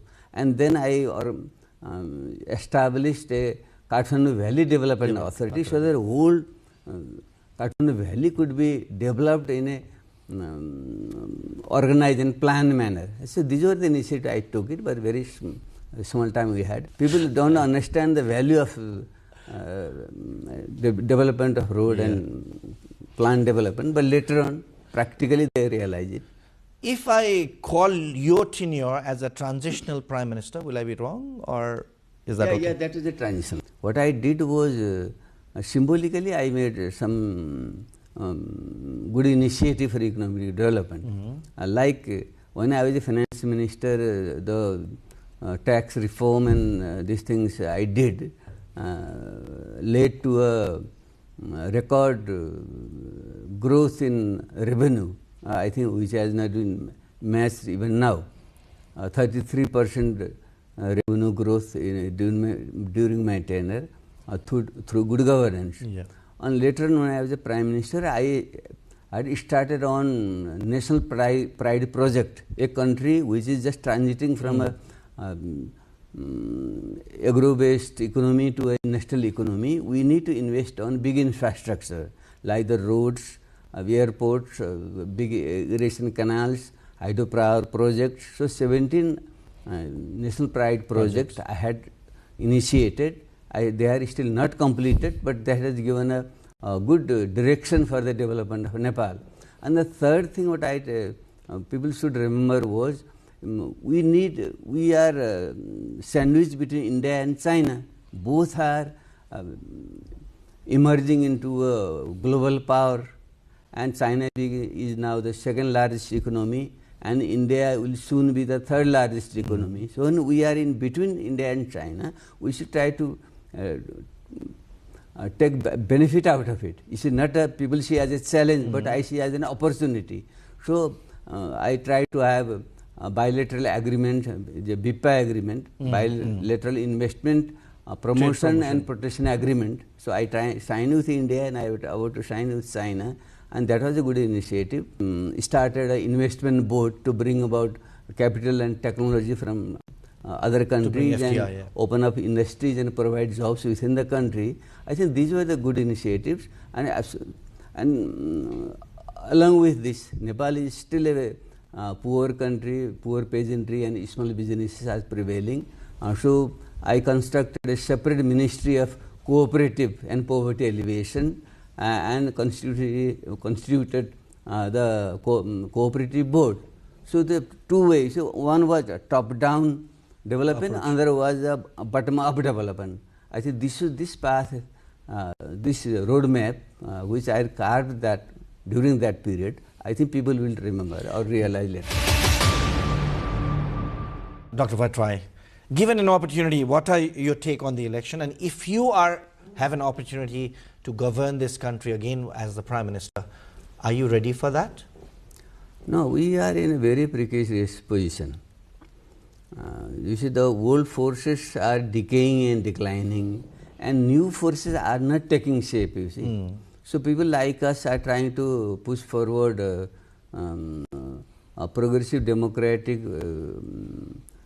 alternative political force which would make good governance and economic development as a major agenda.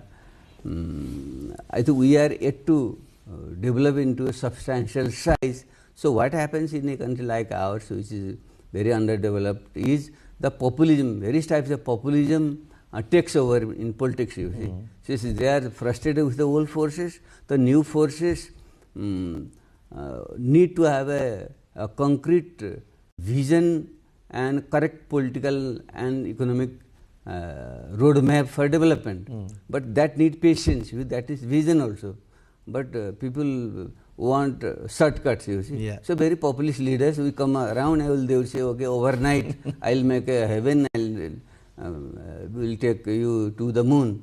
They will make such promises, and I think there is a danger of our youth being swayed by that populist movement and force. If that happens, I think that will be again like choosing between the devil and the deep sea. You see, you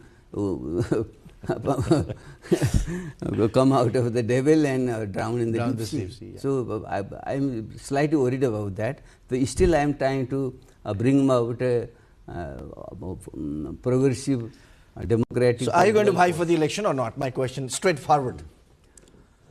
So as of now, I am not inclined to fight election.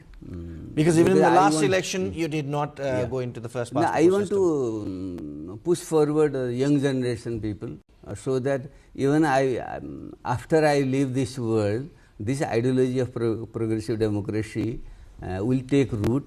Nepal will embark on a long-term economic development and prosperity. So you are declaring right now that this is the time for the youths and the younger generation to come up. Even in your party, you are doing that. Yes. And others should also do that. Yes, even the parties, I think the parties should restructure and we need in fact a radical restructuring of the whole politics in Nepal so that we have a new leadership with a new ideology and new political program to suit the demands of the 21st century.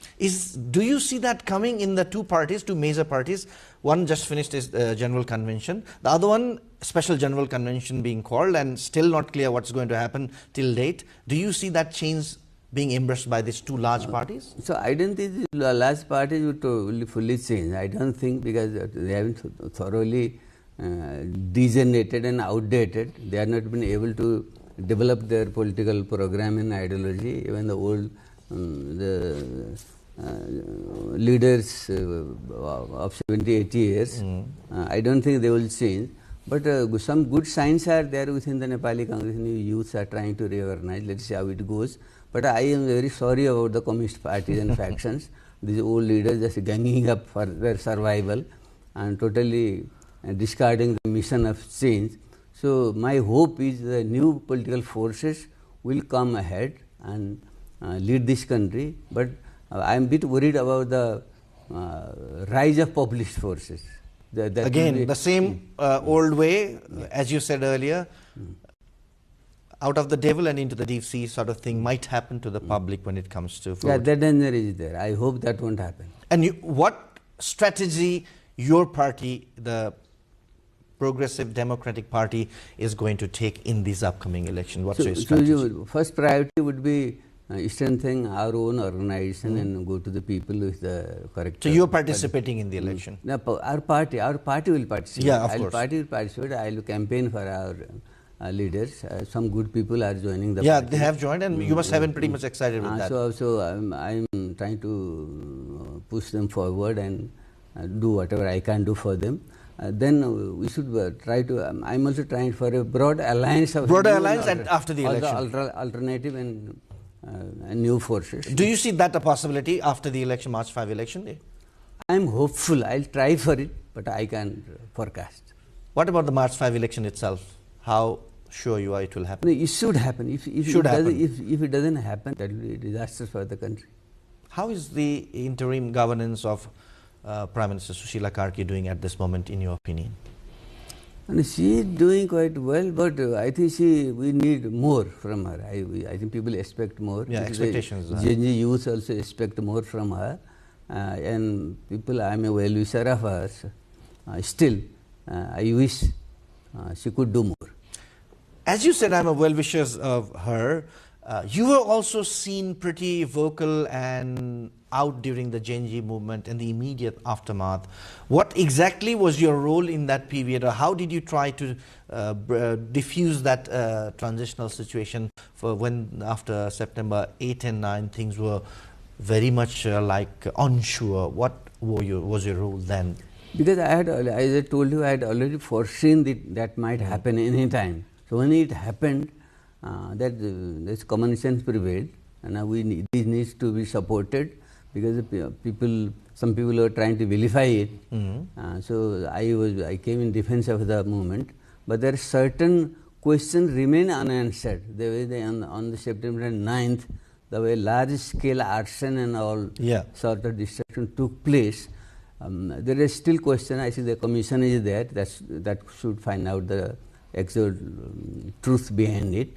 There is some suspicion that some vested interest could have penetrated into it for their own wrong intentions. During that period, there were even rumors that Dr. Bhattrai is going to lead the country.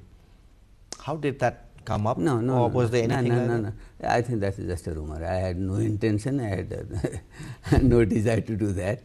I think what has happened has happened now. But that rumor also speaks about you as a politician and the expectation of the people on you, doesn't it? No, I am thankful to the people for having trust on me, but I am not after personal power. Whole my life I have devoted for my country and the people. I will be happy to see my country and people prosperous and happy. Dr. Bhattrai, my last question to you. Having been studied for a long time in India, as you said, your political ideology started there. Often, sometimes critics level you of being inclined toward the South or pro-Indian sort of level they put on you. What do you have to say on that? I think I needn't respond on such issues.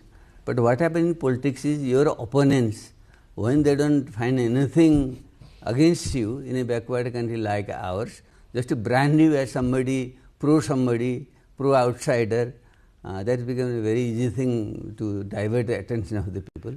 I think history will judge me. My whole political life of 50 years is open to all. I have devoted to my country and my people, and I will continue my mission till my death. So let history judge. Thank you so much, Dr. Bhattrai. Thank you so much for being part of the So Declassified, and hope that your vision of changing the country, transforming the country into a prosperous federal democratic republic will be soon materialized through your political vision. A wonderful conversation with Dr. Baburam Bhattrai, former Prime Minister. As I said, a rebellion in politics. And we talked about the current political situation, the future that he is seeing for this country politically. Thank you so much for being part of this. Do follow us on our social media handles and also our website www.nepaltelevision.com. Until next time, from the entire crew of Declassified, it's me, Devendra Subedi, saying bye-bye.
Heaven above and angels below.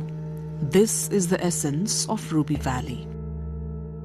Nestled in the northern part of Nepal's Dhading district, Ruby Valley is a hidden jewel surrounded on all sides by majestic mountain ranges. The landscape here is a feast for the eyes.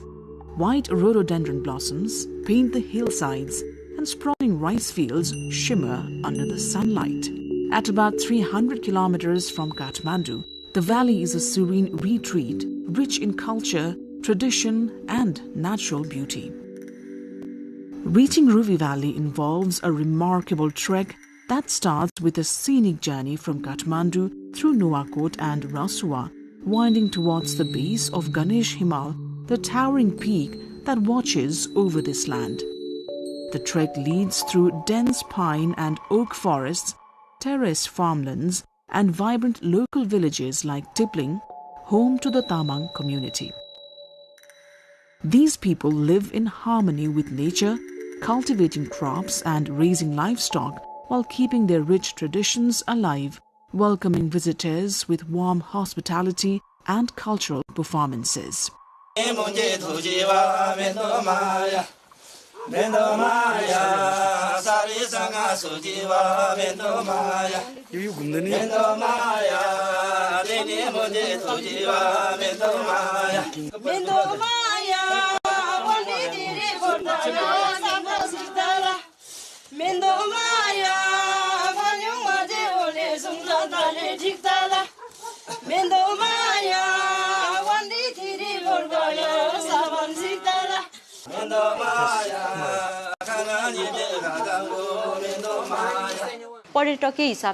Ruby Valley has a great tourism potential. It is home to the rare red panda. We have managed to conserve the species very well here. We are culturally diverse too. There are communities like Tamang, Ghale, Gurung and Dalits. They all have their own culture and traditions. The Gurungs have Ghatu Nach. Tamangs have Mendo Maya, Saikhole, Bamsangmo. We are encouraging all the communities to preserve their traditions. We are also helping better manage the homestays and focusing more on trekking trails than roads. The striking Pangsang Pass at 3,800 meters marks a stunning milestone on the route, offering panoramic views of the green-clad hills and distant Himalayan ranges. Below, forests of tall sal trees stand as silent guardians. As travelers traverse this landscape, they witness local women harvesting crops, hear the heartfelt songs sung by villagers in the fields, and feel the essence of a life deeply connected to the land. Ruby Valley has made sure to preserve the Tamang culture and the traditions till date. For instance, we all still wear our cultural dress. These are our identity.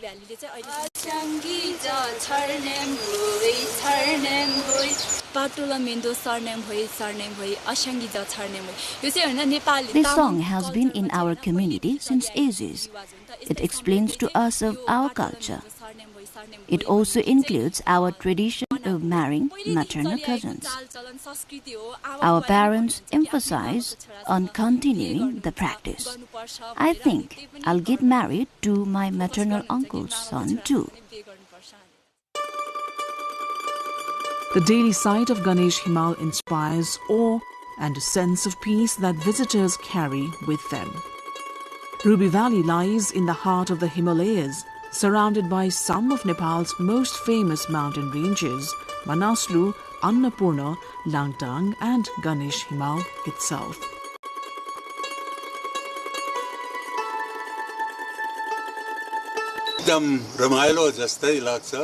I find this place amusing.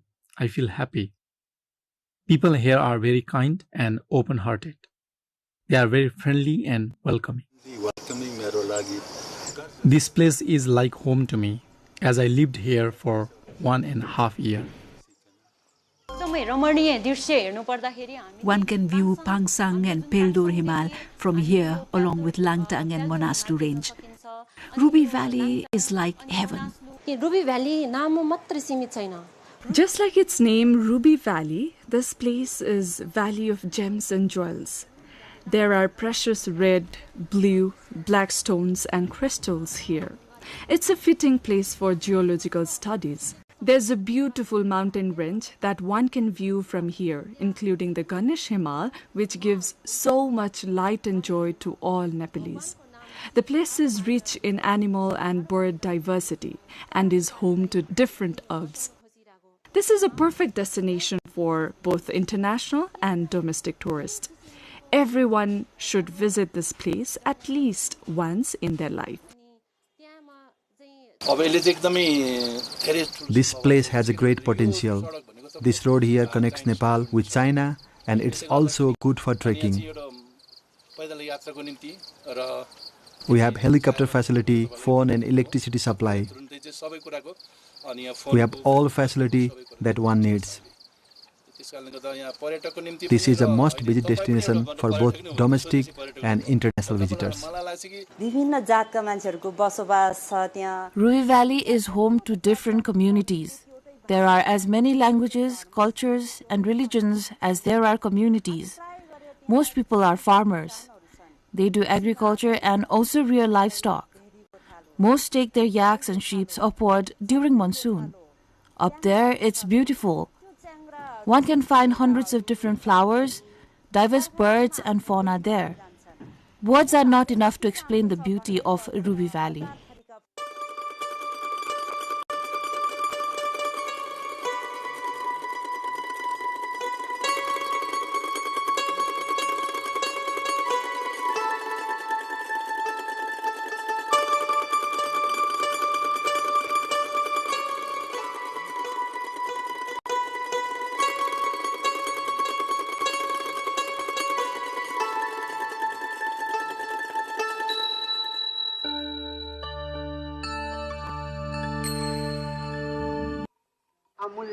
This place is a gem.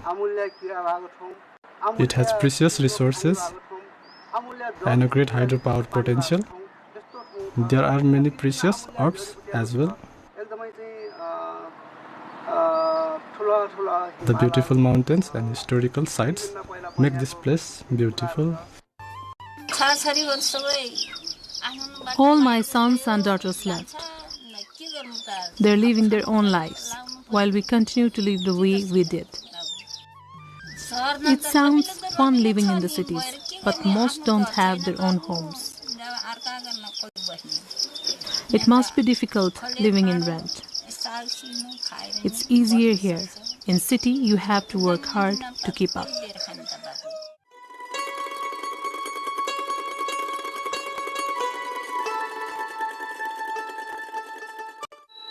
This geographic embrace creates breathtaking scenery at every turn.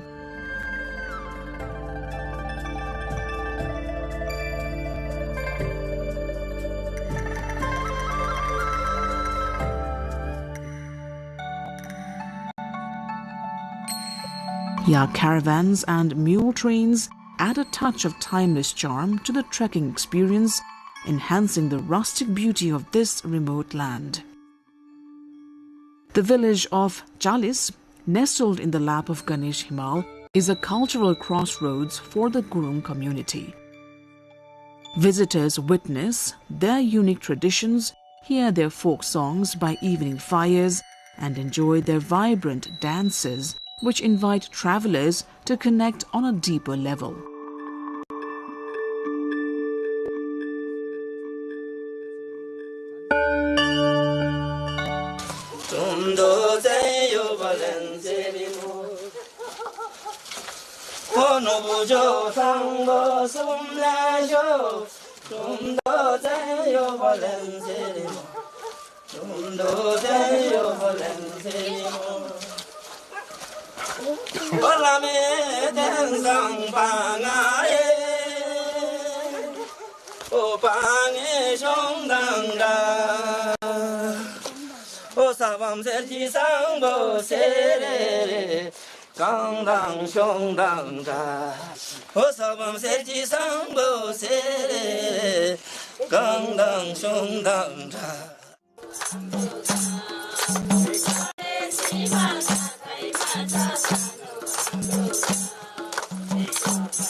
The journey continues beyond the villages to sacred sites like Tatopani Kunda, where natural hot springs offer spiritual purification and healing waters believed to renew body and soul.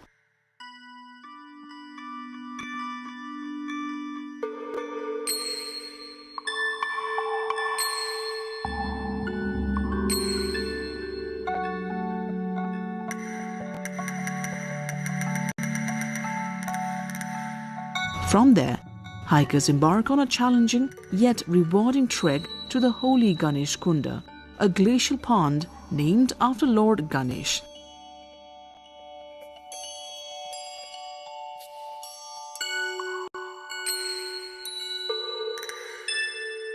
This pristine water body mirrors the majestic peaks around it, creating an ethereal panorama that captivates all those who visit.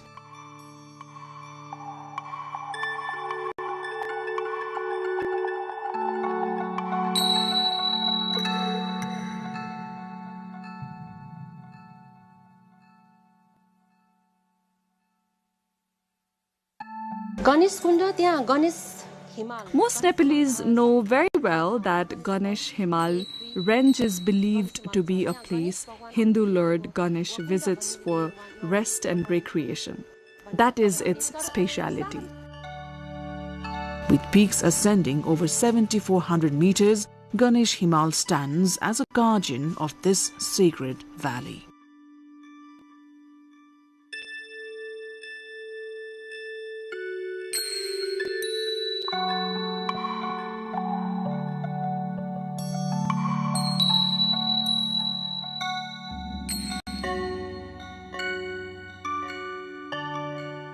Ruby Valley is more than a destination. It is an invitation to experience Nepal's untouched nature, vibrant cultures, and spiritual heritage all in one journey. For those seeking a unique adventure off the beaten path, Ruby Valley offers an unparalleled blend of breathtaking landscapes, warm hospitality, and rich traditions that make it one of Nepal's top destinations for international and domestic travelers.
EU ambassadors are holding an emergency meeting later today following US President Donald Trump's threat to impose tariffs on 8 allies who oppose his proposed takeover of Greenland. Trump says he's planning to impose a 10% tariff on goods from Denmark, Norway, Sweden, France, Germany, the UK, the Netherlands and Finland from 1st of February and could later rise to 25%. And I may do that for Greenland too. I may put a tariff on countries if they don't go along with Greenland because we need Greenland for national security. So I may do that. I'll give you a little. Italian Prime Minister Meloni called the tariffs a mistake, whereas UK Prime Minister Keir Starmer called Trump's plan completely wrong as his relationship with the US President comes under strain. Meanwhile, thousands of people have been protesting against Trump's plans in Greenland and Denmark. Demonstrations were held in Danish cities, including the capital Copenhagen as well as in Greenland's capital Nuuk. Greenland is sparsely populated, but resource-rich and its location between North America and the Arctic makes it well placed for early warning systems in the event of missile attack and for monitoring vessels in the region. Trump has repeatedly claimed that the United States needs Greenland for US national security. We need Greenland from the standpoint of national security, and Denmark is not going to be able to do it. Trump also claims that Denmark is incapable of ensuring the territory's security, mostly from China and Russia. France says the European military exercise in Greenland was designed to show the world that they will defend the territory.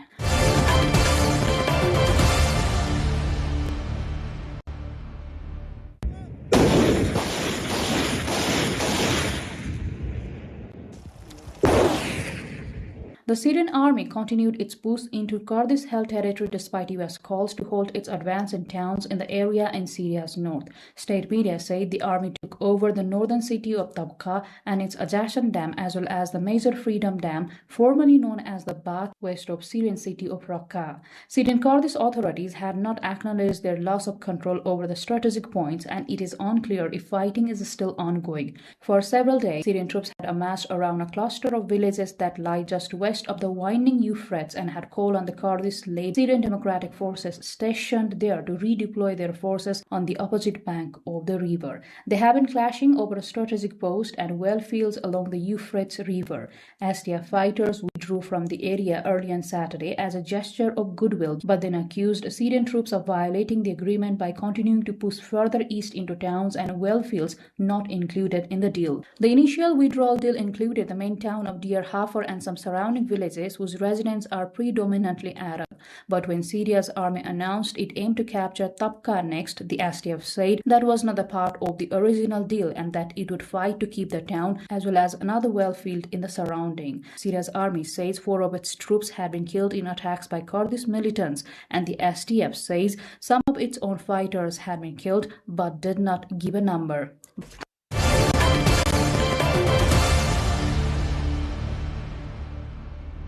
People took to the streets of Kampala to celebrate after Ugandan President Yoweri Museveni was declared the winner of a disputed election, securing a 7th term in office. The announcement followed days of tension after a vote that was marred by reports of violence, a nationwide internet shutdown, and a heavy security deployment across the country. African election observers say the arrest and kidnappings of opposition supporters before and after polling day had instilled fear among voters, raising concerns about the credibility of the process. Opposition leaders rejected the results, alleging widespread intimidation, ballot irregularities, and the suppression of dissent. Museveni, who has been in power since 1986, dismissed the accusations and defended the security measures as necessary to maintain order. Authorities said the internet blackout was imposed to prevent the spread of misinformation. Despite the controversy, state media showed supporters celebrating the result, highlighting the deep political divisions that continue to shape Uganda's political landscape.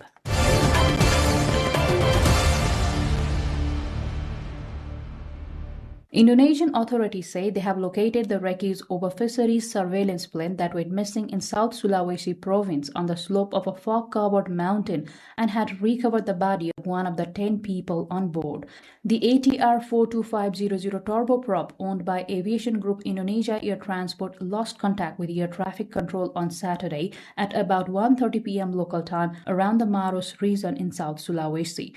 There were 7 crew members and 3 passengers on board the plane, which were chartered by Indonesia's Marine Affairs and Fisheries Ministry to conduct air surveillance on fisheries. The passengers were ministry staff members. Authorities had initially said 8 crew members were on board, but later revised the figure. The plane was flying to Makassar, the capital of South Sulawesi, from Yogyakarta before losing a contact. The mountain is roughly 1,500 kilometers northeast of the sprawling island nation's capital, Jakarta. Rescuers have been deployed to the locations where the wreckage has been discovered, adding that the source was hampered by thick fog and mountainous terrain. The head of South Sulawesi's rescue agency, Muhammad Arif Anwar, says that after finding the wreckage, the priority was to find the victims and 1,200 personnel would be deployed to search for the missing.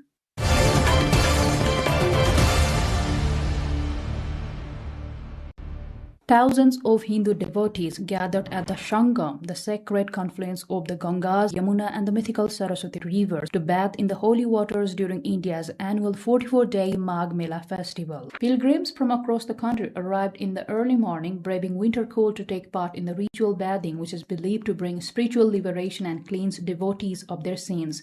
The Magh Mela, held each year in the northern city of Prayagraj, is one of Hinduism's most important religious gatherings.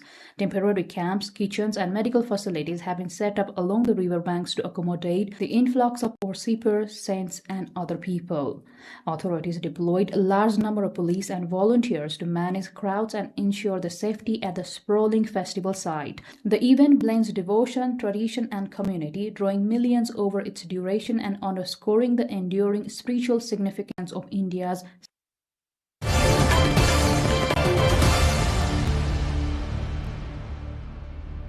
Through studying the observation data of China's gigantic telescope located in the country's southwestern Guizhou province, an international research team has uncovered compelling new evidence supporting a binary system origin for at least some fast radio bursts, FRBs, one of the most enigmatic phenomena in modern astrophysics.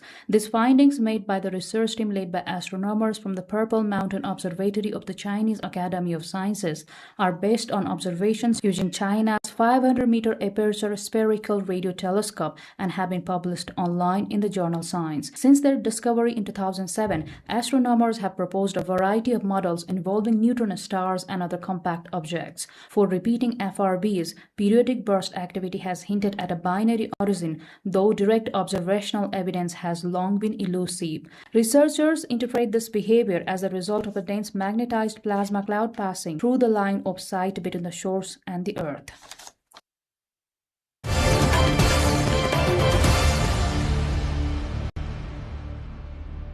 A massive natural purple star sapphire discovered in Sri Lanka has been formally introduced in the global scientific and cultural record, with experts describing it as the largest documented gemstone of its kind in the world.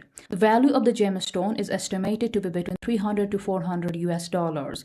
Known as the Star of the Pure Land, the gemstone weighs 3,536 carats and was presented at a special briefing attended by scientists, gem experts, and international media representatives. Gem experts say the stone is distinguished by a rare and sharply defined six-ray star effect known as asterism, clearly visible across its surface.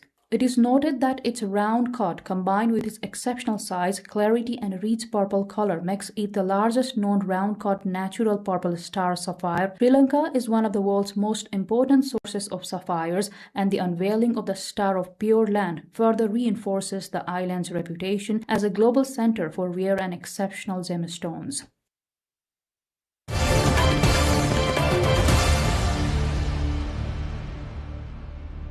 Women in colorful kimonos have performed the traditional rice-pounding dance in snowy weather in northeastern Japan. The Tao Mochitsuki dancers gathered at a shrine on Thursday in Higashidori village, Aomori Prefecture. The tradition is designated as an intangible folk cultural asset. Snow was falling in the Oranosawa district as 5 women wearing red and green kimonos gathered in a circle around a small mortar to pound mochi rice cakes with mallets. The participants also danced to songs in front of the snow-blanketed houses while praying for a bumper harvest and the safety of family members throughout the year. A woman who took part in the event for the first time said it was tough because of the cold, but she was glad to see that people looked happy when she performed. She added that the tradition has been passed down for generations and she wanted to help preserve it for as long as possible.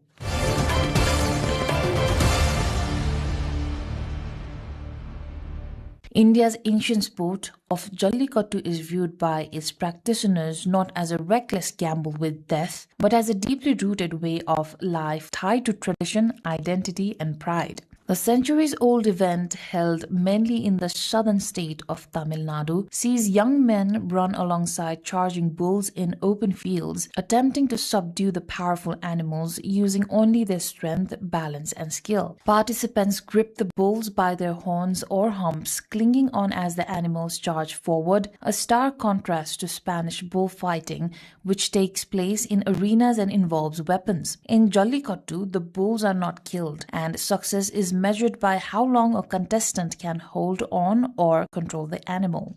Despite its cultural significance, the sport remains controversial due to the risk of serious injuries and occasional fatalities among participants and spectators. Supporters, however, argue that Jallikattu helps preserve native cattle breeds and represents courage, masculinity, and respect for the animal.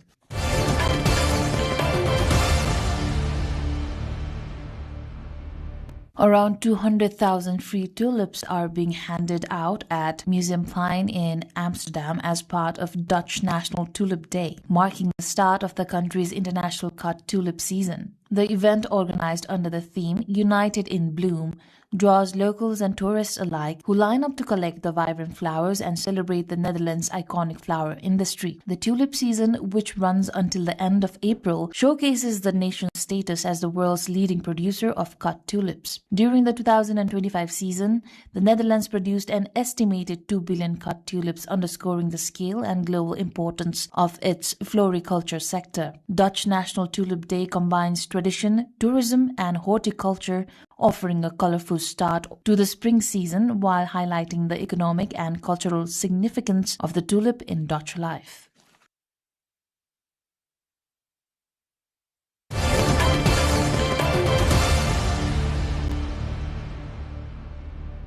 Paddleboarders braved near freezing temperatures as they took to the icy waters of Lake Annecy in the French Alps to compete in the Glagla Race 2026, one of Europe's coldest stand-up paddleboarding events. Wrapped in thick wetsuits and dry suits, hundreds of competitors launched into the crystal-clear alpine lake, despite water temperatures hovering just above freezing. The annual race has grown into a major winter sporting attraction, drawing professional athletes and amateurs alike from across Europe and beyond. Participants face not only the physical challenge of long-distance paddling, but also the mental test of maintaining balance and focus in extreme cold conditions. Safety teams monitored the coast closely with rescue boats on standby throughout the race. Despite the risks, the Glagla Race continues to gain popularity, showcasing the endurance of athletes and the growing appeal of cold water sports in dramatic alpine settings.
Janaki मन्दिर महर्षि जनकको पुण्यभूमि, माता जानकीको पवित्र जन्मस्थल। देश विदेशमा परिचित जनकपुर धाम मध्य प्रदेशको मात्र नभई अन्तर्राष्ट्रिय स्तरमै प्रख्यात पवित्र भूमि। सबैको पूजनीय ठाउँ जनकपुर धाम।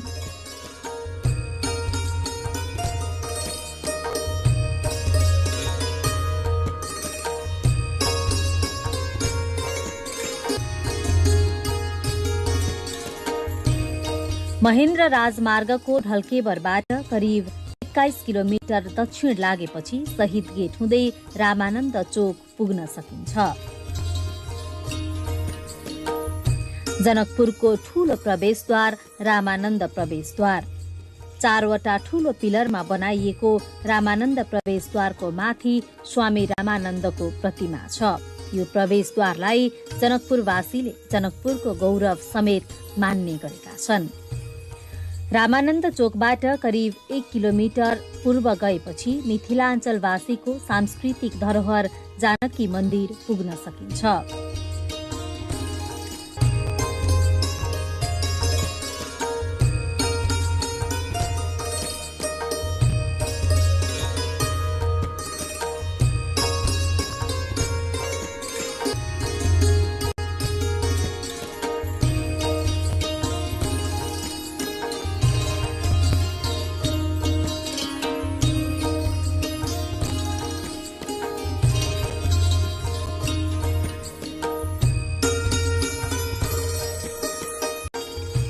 मध्य प्रदेशको राजधानी जनकपुरमा अवस्थित यो मन्दिर नेपालमा भएका मन्दिरहरूमध्ये क्षेत्रफलका आधारमा सबैभन्दा ठूलो मन्दिर हो।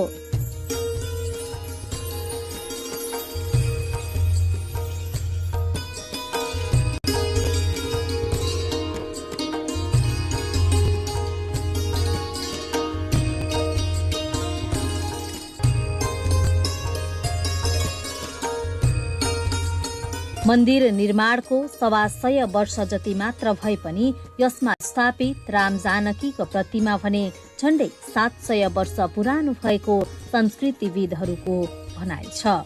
20औं शताब्दीको प्रारम्भमा भनौं त्यति बेला एकजना के रे मध्य प्रदेशकै ओर्छा स्टेट छ, त्यहाँ त्यसको राजधानी टिकमगढ छ। त्यहाँकी रानीले आएर अहिलेको जानकी मन्दिरको जुन ढाँचा अहिले देखिएको छ, जो देशमा सबैभन्दा ठुलो ढाँचा मन्दिरको रूपमा एउटा छ, त्यो राजस्थानी शैली र मुगल शैली दुईटीको मिश्रित रूपमा यहाँ बनाइदिएको हो त्यो मन्दिर। त्यसपछि यहाँ विकास भएको हो।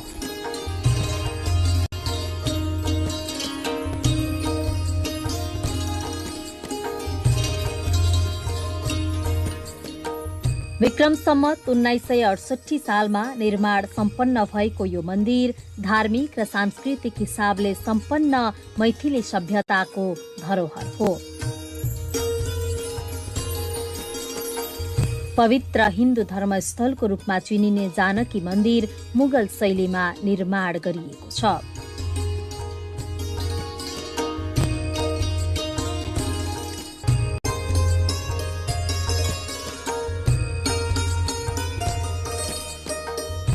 पाँच 500 वर्ष पुरानो इतिहास बोकेको यो मन्दिर 4860 वर्ग फिटमा फैलिएको छ भने 50 फिट अग्लो रहेको छ।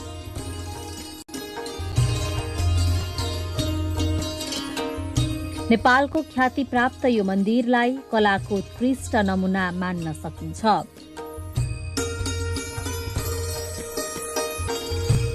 प्राचीन मिथिलाको राजधानी जनकपुरमा अवस्थित जानकी मन्दिर विश्वभरका हिन्दूहरूको आस्थाको केन्द्रबिन्दु हो।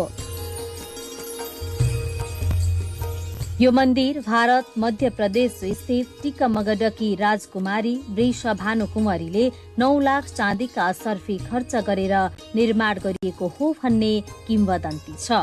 त्यसैले यो मन्दिरलाई 9 लाखा मन्दिर पनि भन्ने गरिन्छ। खर्चमा 9 लाख रुपियाँ खर्च भएको थियो। त्यो बेलाको शासनमा 1910 तिरको 9 लाख भन्दाखेरि त अहिले त अर्बौं खर्बौंमा जान्छ। अनि त्यो खर्च भएको हुनाले यसलाई 9 लाख भनिएको हो कि भन्ने बुझिन्छ।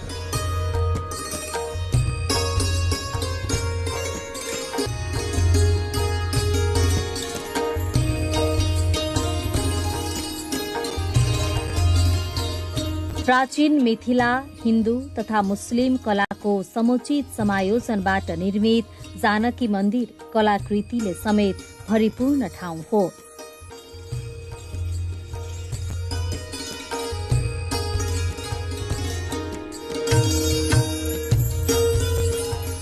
सीताको जन्मभूमि र राम सीताको विवाह भएको पुण्यभूमि भएकाले पनि यो ठाउँ सबैको आस्थाको केन्द्र बनेको छ।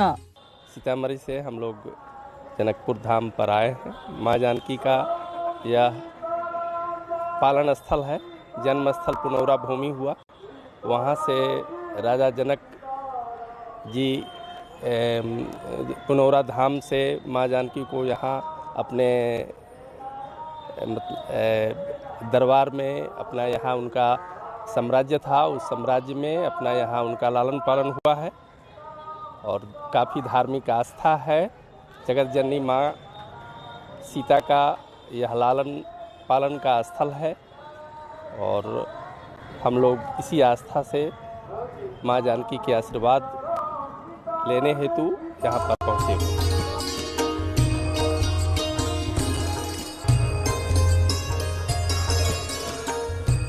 धार्मिक तथा सांस्कृतिक रूपमा सम्पन्न यो मन्दिर मिथिलाञ्चलवासीको सांस्कृतिक धरोहरको रूपमा रहेको छ। मैथिली सभ्यताको प्रतीकको रूपमा रहेको यो मन्दिरमा श्रद्धा एवं निष्ठापूर्वक पूजाआजा गरे मनको शान्ति मिल्नुका साथै मनोकामना पूरा हुने जनविश्वास छ।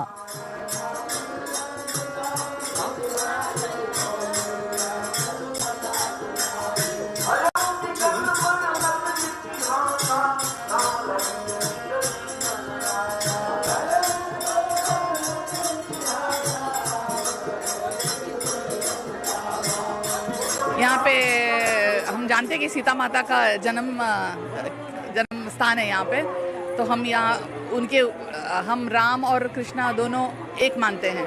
तो हम राम जी के बारे में और जानकी के बारे में ज़्यादा जानना चाहते हैं, जानकी माता के बारे में, इसीलिए यहाँ आए, उनका जन्म स्थान देखना चाहते हैं। यहाँ आएपछि त भित्री आत्मादेखि असाध्य खुसी लाग्छ क्या।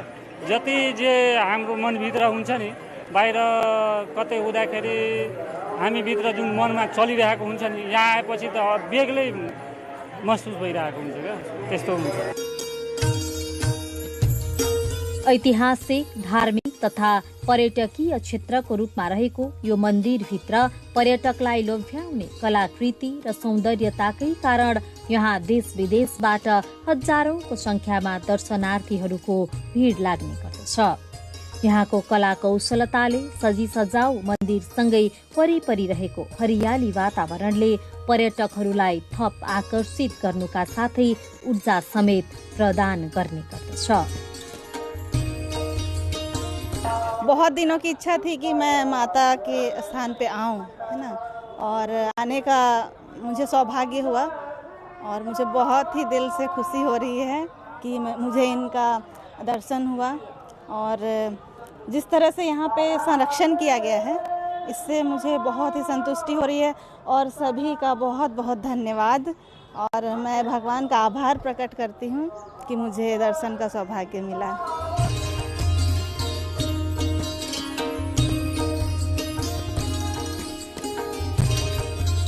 जानकी मन्दिर छेउमा रहेको भगवान सीतारामको विवाह मण्डप स्थल, जानकी मन्दिरको उत्तरतर्फ रहेको राम जानकी विवाह मण्डप जनकपुर धामको अर्को धार्मिक एवं दर्शनीय स्थल हो। श्री राम जानकी विवाह मण्डपको चारैतिर पारदर्शी सिसा लगाइएकाले वरिपरि रहेका सम्पूर्ण देवताहरूको दर्शन बाहिरबाटै गर्न सकिन्छ।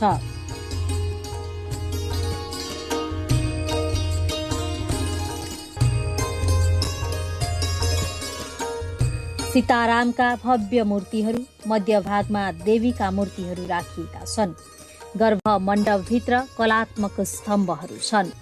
यी स्तम्भहरूमा विभिन्न देवी देवताहरूका चार वटाका दरले मूर्तिहरू जोडेर राखिएका छन्। मण्डपको माथि शिरमा रहेको गजुरले यसको रौनकतालाई अझै बढाएको छ।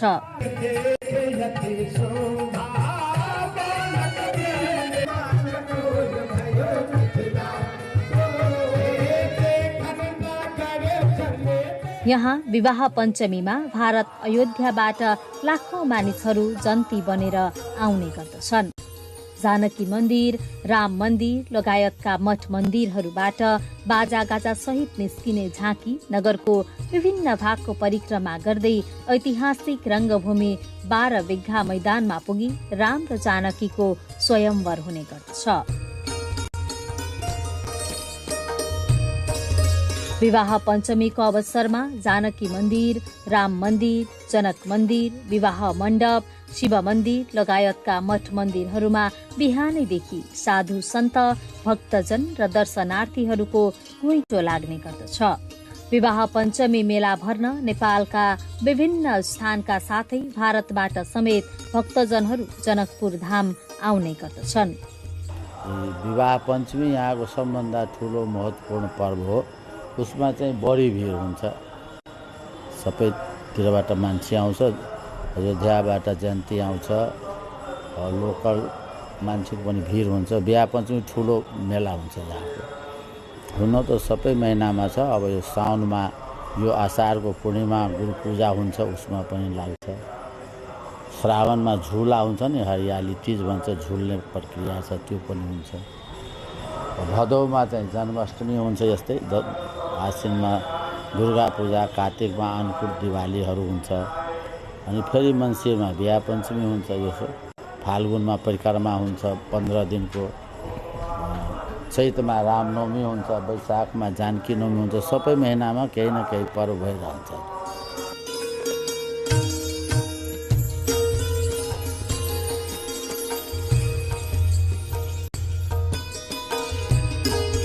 जनकपुर धामको पौराणिकतालाई दर्शाउने मणि मण्डप, भगवान राम र माता सीताको विवाह भएको स्थलको रूपमा ख्याति प्राप्त मणि मण्डप पुरातात्विक दृष्टिले अति नै प्राचीन मानिन्छ।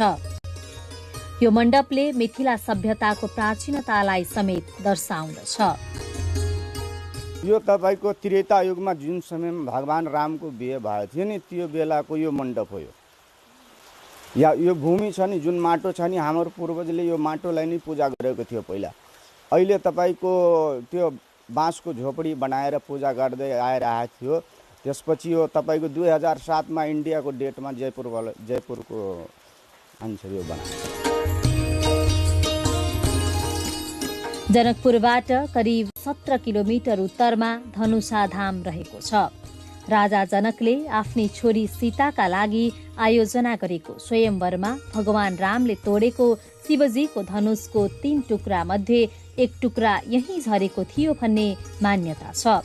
यही स्थानमा अहिले धनुष मन्दिर समेत रहेको छ। जानकी मन्दिर दर्शन गर्ने जो कोही धनुषा धाम पुग्ने गर्दछन्।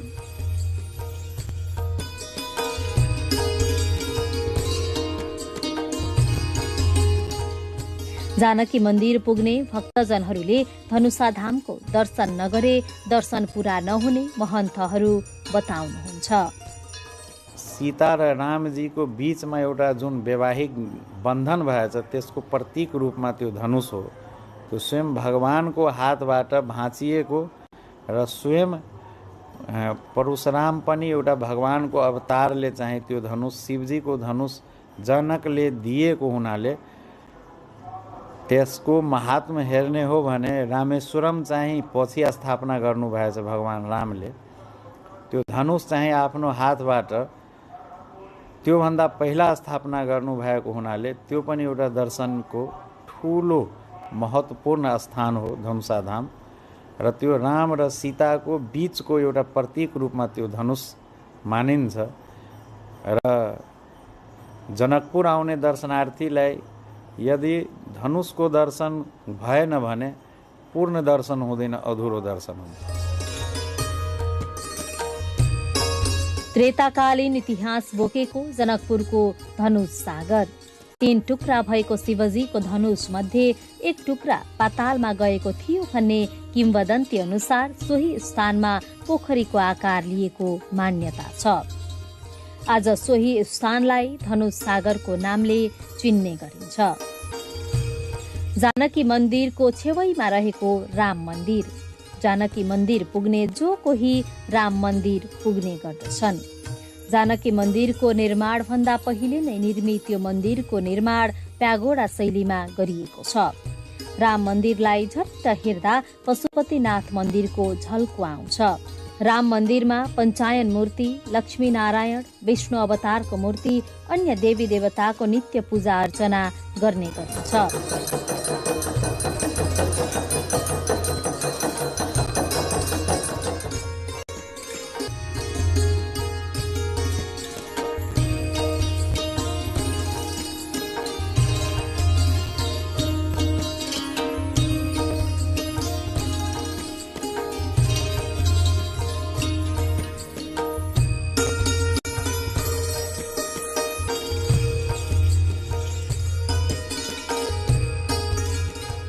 मन्दिरमा रहेका ती मूर्तिहरू चतुर्भुज गिरीले फेला पारेका थिए।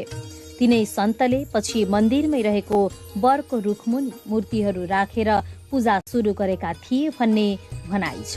यहाँ सुरकिशोर दास आएका थिए, उनकै समकालीन एउटा अर्को सन्यासी चतुर्भुज गिरी पनि आएका थिए भनिन्छ। उनी जोशी मठका उनी त्यहाँका सन्यासी थिए, शङ्कराचार्यका शिष्य थिए उनी।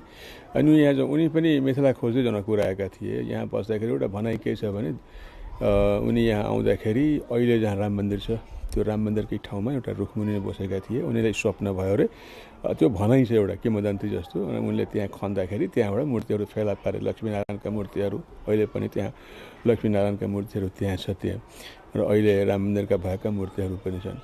तुलना गर्न त्यसपछि त्यहाँ एउटा मठ उनले पनि बनाएका थिए। त्यहाँ सुरुमा ऊ थियो भनिन्छ। अहिले जुन देखिन्छ नि त्यो ऐतिहासिक तथ्यहरूले के भन्छन् भने यो चौथो ढाँचा हो जो अहिले देखिएको हो। त्यहाँ सुरुमा एउटा मठ जस्तो रह्यो होला, पछि त्यसलाई मकवानी राजाहरूले पनि ढाँचा त्यहाँ खडा गरिदिए त्यहाँ मन्दिरहरू। त्यो तुलना गर्न भनेपछि जानकी मन्दिर अलि भारतीय उसँग बढी नजिक देखिन्थ्यो भनेपछि राम मन्दिरका जुन सन्यासीहरू त्यहाँ अहिले पनि त्यहाँ गिरी नै हुन्छ। त्यहाँ दुईटा फरक के छ भने यो जानकी मन्दिर वैष्णवी मठ हो, रामानन्दीहरूको मठ हो, अनि त्यो सन्यासीहरूको मठ हो।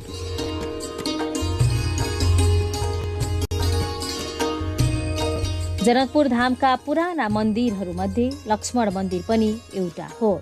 यो मन्दिर जानकी मन्दिर अगाडिको विशाल प्राङ्गणको उत्तर पूर्वमा पर्दछ। यस मन्दिरमा मुख्य रूपमा भगवान सीताराम, लक्ष्मण र लवकुशका धातुका मूर्तिहरू राखेर पूजा आजा गरिन्छ।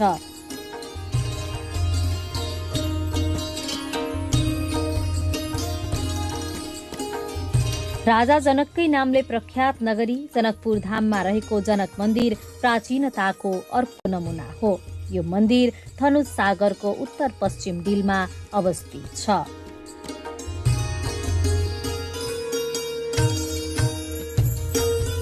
गंगा सागरको डिलमा शिव मन्दिर रहेको छ। शिवरात्रि लगायतका पर्वहरूमा मन्दिरमा ठूलै संख्यामा दर्शनार्थीहरूको घुइँचो लाग्ने गर्दछ। गंगा सागरको उत्तर पश्चिम तथा शिवचोकमा रहेको यो मन्दिरको निर्माण 2038 सालमा गरिएको हो। यो मन्दिरको निर्माण भने शिखर शैलीमा गरिएको छ।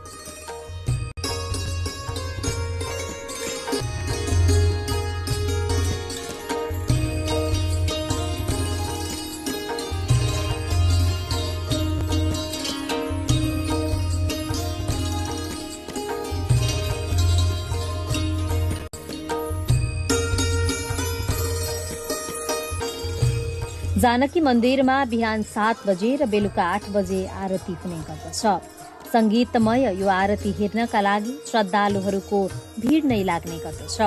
बिहानको पूजापाठ होस् वा दिउँसोको रामायण पाठ अथवा भजन कीर्तनदेखि साँझको आरतीसम्म यहाँ भक्तजनहरूको भीड लाग्ने गर्दछ। यसले जानकी मन्दिर प्रतिको आस्था र विश्वासलाई समेत झल्काउने गर्दछ।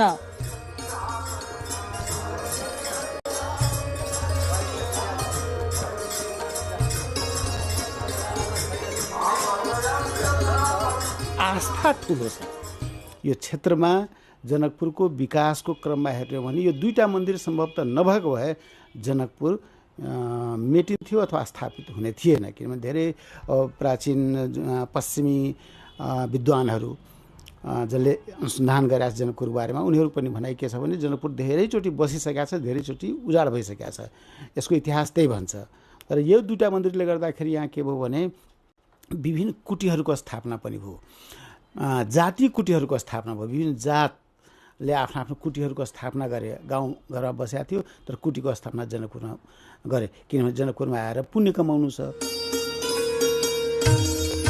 दिउँसो 12 बजेदेखि 4 बजेसम्म भने गर्भगृहको ढोका बन्द रहन्छ। गर्भगृह पछाडि सांस्कृतिक संग्रहालय रहेको छ। यो संग्रहालयले यहाँ आउने जो कोहीको मन लोभ्याउने गर्दछ।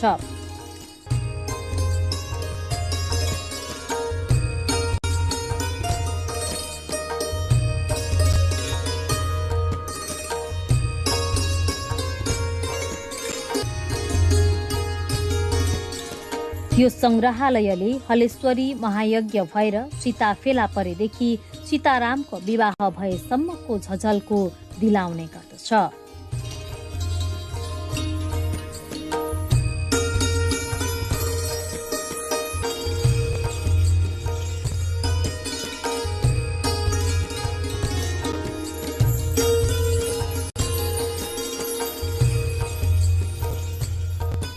जानकी मन्दिरमा हुने महन्तको कुनै पनि व्यक्तिगत व्यवहार, कुल, परिवार नहुने यो वैष्णव धर्मको परम्पराले सञ्चालन भइरहेको छ।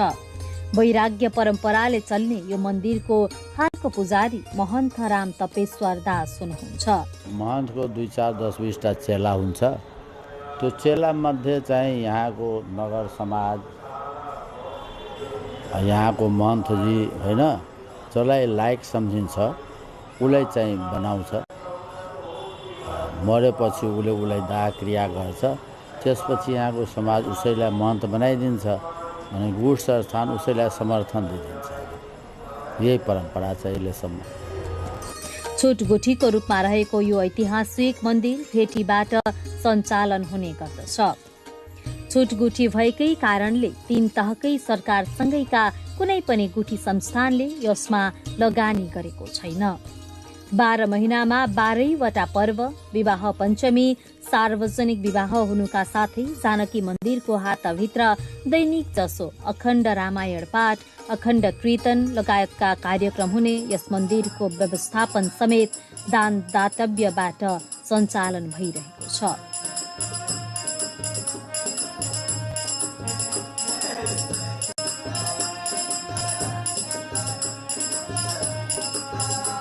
यो जानकी मन्दिर चाहिँ छुटगुठी अन्तर्गत पर्छ।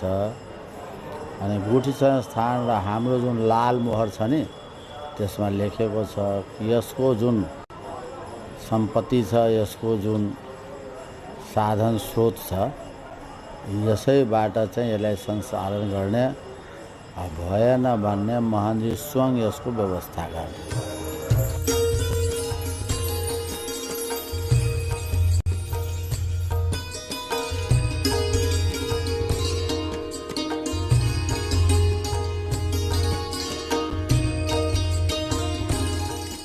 ऐतिहासिक रूपले महत्त्वपूर्ण सांस्कृतिक धरोहर मानिने जानकी मन्दिर धार्मिक हिसाबले नेपाल र भारत दुवै देशका हिन्दू धर्मावलम्बीहरूको सेतु पनि हो।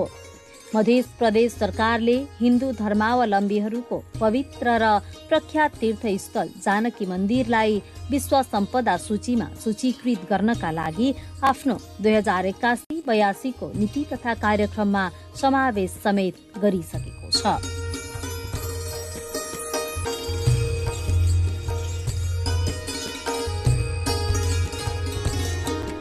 धार्मिक पर्यटनमा अथाह सम्भावना बोकेको जानकी मन्दिर लगायतका ऐतिहासिक धरोहरहरूले हाम्रो संस्कृति र परिचय झल्काउँदछ।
जुन कलाहरू प्रस्तुत गर्नुभएको छ त्यसमा चाहिँ उहाँहरूले आफ्नो भावनाहरू चाहिँ व्यक्त गर्नुभएको मैले चाहिँ पाएँ। जुन कलरहरू रङहरू उहाँहरूले प्रयोग गर्नुभएको छ त्यस्तो लाग्यो मलाई चाहिँ। हाम्रो नेपाल तर्फबाट चाहिँ कति चाहिँ पारम्परिक कलाहरू रहेछन् जस धेरै राम्रो छ।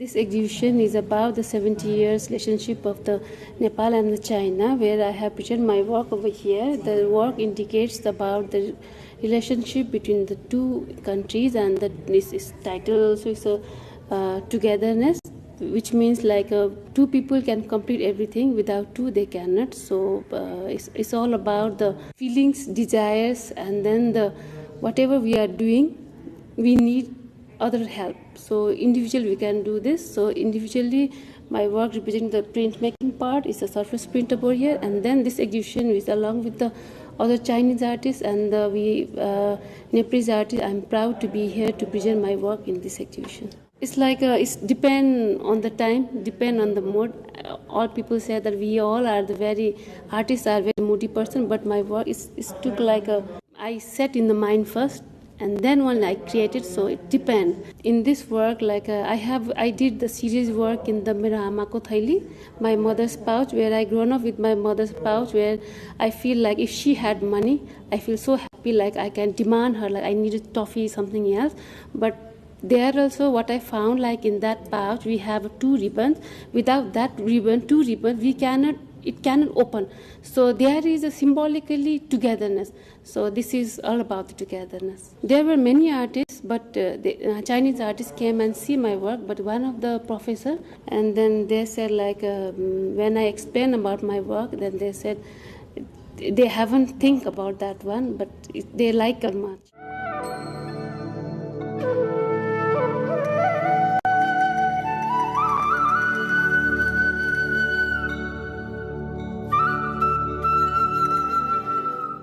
Actually, we learn from each other, I think. This is why we exhibited, we organized this program together.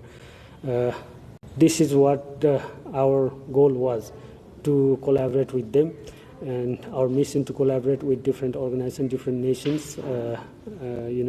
We learned many things together between two nations' artists, such as the artistic art equipments and the reference of the art and how they take a reference to apply their paintings. We found that they have mainly influenced by the natures, and mostly in this exhibition the Nepalese artists have expressed their feelings in the paintings through their color and brushes. Mostly Nepalese paintings are creative. They have applied their creative ideas in the painting, in the canvas, with the vibrant colors and lines.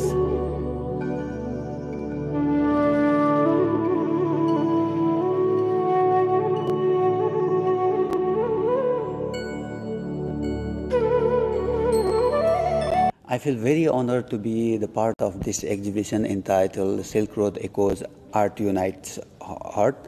And in this painting, in the traditional part, you can see lots of the genres of artworks like Poba painting, Thangka painting, and the Mithila painting also.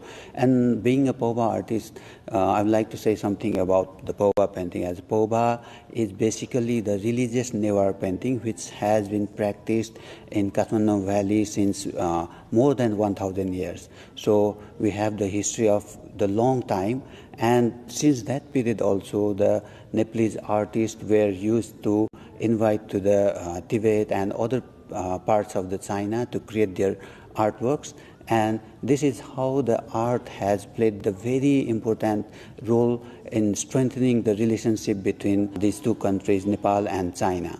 And Poba, as said earlier, it's a religious painting. It was used for the meditational purpose and also for archiving the various rituals and the various ceremonies that happened in that time. But nowadays, it's not only limited for this religious practice. The people are also appreciating the aesthetic value inherent in this form of art, and Chinese people, they are also very interested in this art form and have started to collect these artworks. So as it has a very long history, you can see lots of the stylistic transformations also. In this exhibition also, you can see in Pova painting also, you can see lots of the transformations like the black and white, the monochromic style, colored painting, and also which has been influenced from the European style.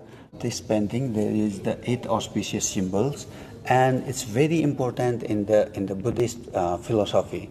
So though it's based on the Buddhism, it's not only the religious thing. We can also take this philosophy for as an art of living, which can make our life even more better and can also make the society and the other people beneficial from that philosophy. Just like, for example, here it's known as the endless knot. So here in this part you can see you can't see the starting or the ending point of the knot, and it's going upward and downward and again upward and downward. And what does it symbolizes in our life also? We have to face lots of the ups and downs, and again maybe ups and downs in every stages of life. So it teaches us that in every stages we have to stay calm, because these upwards and downward parts, or good or bad things, is a part of life, and we have to take everything very normally. And similarly, we do have the here you can see it's the conch shell, and we all know that the conch shell has a very melodious sound, and it symbolizes that in every aspect, whether it be in the business or in every field we are in, we have to speak very melodiously so that people will like us, and we can do very much better in our business or maybe anything. So this is how these symbols are created to make our life better, and it needn't to be the religious only. We can use this philosophy in our entrepreneur journey, in any field, like in our business, in our interested field or anything. As Pova painting is the religious painting, in the ancient time, the Pova painting was not done or started as the normal way the artists are doing nowadays. It has to, the artist and the patron and also the priest, they have to follow the very strict discipline in the ancient time. And that's why it was used to keep in the shrine room, and only few people were allowed to worship or view the Pova painting that time. On the basis of the different scripture or the sutras, there are lots of the processes of ritual processes of painting the Pova painting. One process is, actually I have done the 2 paintings following this ritual. So for the starting of this type of painting, firstly I have to go to the priest to get the auspicious day to when to start. We can't start in any normal days. So the priest, he look out all the astrology, and he will give me the date. And a day before, I have to shave the hair, because it is believed that starting any painting, body, speech and mind has to be purified. So cutting or the shaving the hair is a part of purifying the body. And also the cut the nail, and family person also has to cut the nail. And then after the next day, we have to perform the very special ritual known as Hasta Puja. And on that day, the priest, he performed the Hasta Puja ceremony, where he preached about the philosophy of the god or goddesses which I am going to paint. And this is how he will purify the speech and mind. And also, it is said that when we do something good, there will always the obstacles will always come on the way. And when we perform that puja, it is believed that the obstacles will also be removed or eradicated. And the colors, the tools, the brush, the canvas, all of these things are also being worshipped. And finally, after the ritual, the priest, he will write the seed symbols, seed syllables of the god or goddesses on the canvas, and then only I can paint. Not that day, but the very next day. I have to wake up early, I have to do the daily rituals, the meditation, and then only I can paint. And I can't paint once I eat something, because in our community or in our religion, it is believed that once we eat something, we are impure. So there are other restrictions also, like I have to go vegetarian, I can't eat the salad, the onion, tomatoes, like this. And they are believed that it's harmful for our health if we go through the scientific way. And also I can't eat with other peoples or even with the family people in the same tables. I have to stay very separate from them. And I have done 2 paintings, which took me around 3 months for each painting. And after the completion also, we again have to do the ritual known as the consecration. And the priest, he invites the god or goddesses through his puja and requests to the deities to reside in the painting. And then it's not only the form of art, it's the god or goddess himself or herself. And then these paintings are kept in the shrine room. And one painting is in my shrine room also, and one is in the Museum of Nepalese Art. So this was the process that the artists used to follow from the ancient time. But after the medieval period of Nepal, the artist has not seems to be followed these rituals, and that's why I feel like this is the foundation of our artworks. And if we really like to preserve this art, we have to preserve this ritual and this process.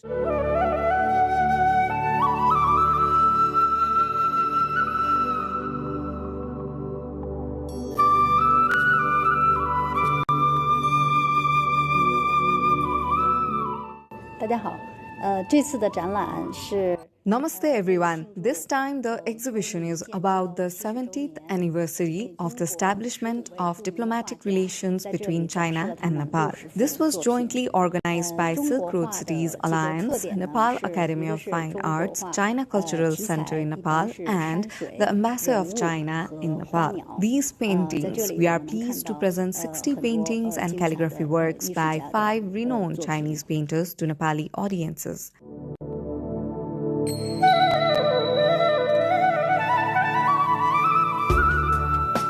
中国画的特点呢是画家用毛笔、用墨。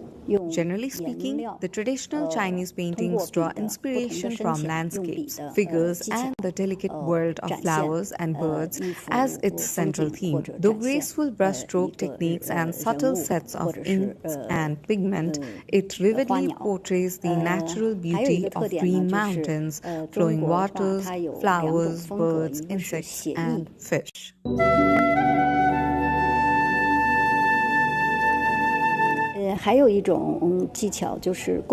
Normally, there are 2 types of traditional Chinese paintings. One is focused in the relaxed and expressive freehand style rather than aiming for photographic realism. It relies on bold and economic brushstrokes to capture the spirit and sense of the subject. And another one is the fine brushwork techniques, which is one of the major features of Chinese painting. And it uses precise lines and delicate detail color to present the scenery in the painting.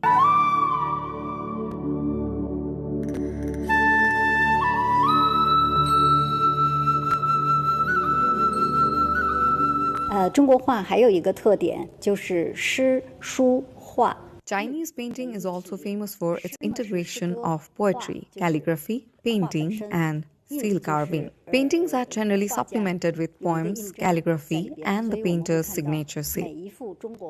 都会有题诗有。我们从这些画里边，我们看到 In this exhibition, we can feast our eyes on mountains, rivers, waterfalls, streams, houses, and various animals.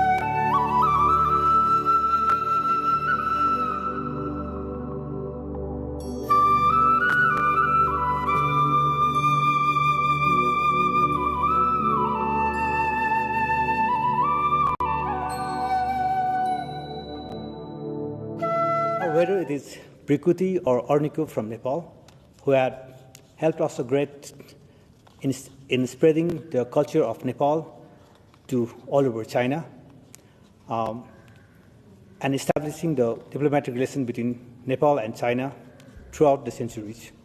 Though Nepal and China is separated by the high Himalayas, also played an important role in our exhibition. As we can see in this exhibition, most of the paintings are based on the Himalayan nature and the culture. So these artworks in this exhibition has helped us to establish the relationship between China and Nepal across the borders. We have altogether 104 paintings in this exhibition, in which we have altogether 60 paintings from China, in which there are 15 artists, and there are altogether 44 paintings of Nepalese artists. Nepal Academy of Fine Art has been working as an umbrella organization for the artists, researchers, and critics since 1930, promoting art, culture through different activities like exhibition, workshops, seminars, research, and trainings. Being one of the organizers, along with China Culture Center and Silk Road Alliance, I hope this exhibition will play a significant role in fostering and enhancing the bond between China and Nepal.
Nepali Congress Deoba faction files writ petition at Supreme Court against Election Commission's decision. Hearing scheduled for January 20. Code of conduct for March 5 elections coming into effect from midnight. Election Commission says violators to face strict action. Nepal's National Assembly commences its 19th session to hold elections for its 19 new members on January 25. 5 killed and 12 left injured in a bus accident in eastern Nepal's Tharan. A driver and a helper killed in another accident in Udaipur. Trump threatens to impose tariffs on 8 allies opposing his proposed takeover of Greenland. Thousands take to streets in Greenland and Denmark. And Nepal's women's cricket team suffers a defeat to Thailand by 8 wickets in the opening match of the ICC Women's T20 World Cup Global Qualifier. Good evening, I'm Vijata Bhandari and you're watching NTV World News Hour, coming to you live from Kathmandu at 2200 hours Nepal time. Now the news in detail. The Sher Bahadur Deoba faction of Nepali Congress has filed a writ petition at the Supreme Court challenging the Election Commission's recognition of the party's Central Working Committee led by Gagan Thapa. The petition was submitted by former acting President Purna Bahadur Kharka. The Supreme Court has registered the case but said a hearing cannot be held today, scheduling the procedural filing for February 3rd. The move highlights an ongoing leadership dispute within one of Nepal's largest political parties.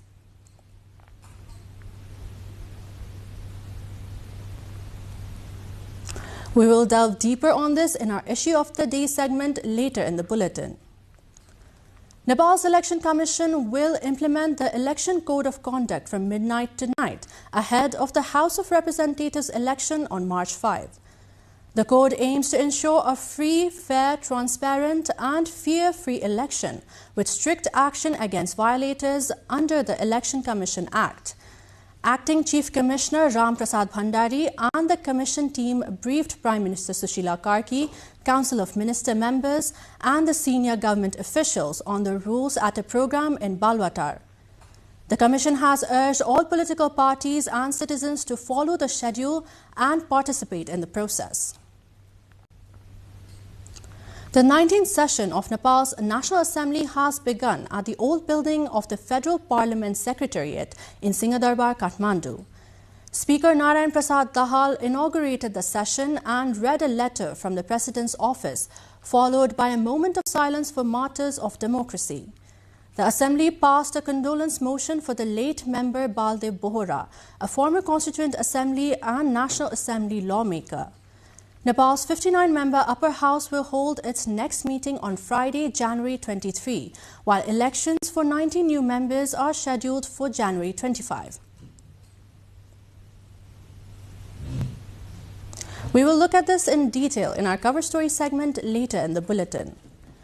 Meanwhile, 5 people were killed and 12 injured when a bus lost control and crashed into a medical facility at a zero point in Dharan, Sunsari in eastern Nepal. The bus traveling from Bhedetar to Dharan along with Koshi Highway went off the road around 1:15 p.m. today. The injured have been taken to BP Koirala Institute of Health Sciences and their condition is being monitored. Authorities are investigating the cause of the accident while the identities of the deceased have not yet been released.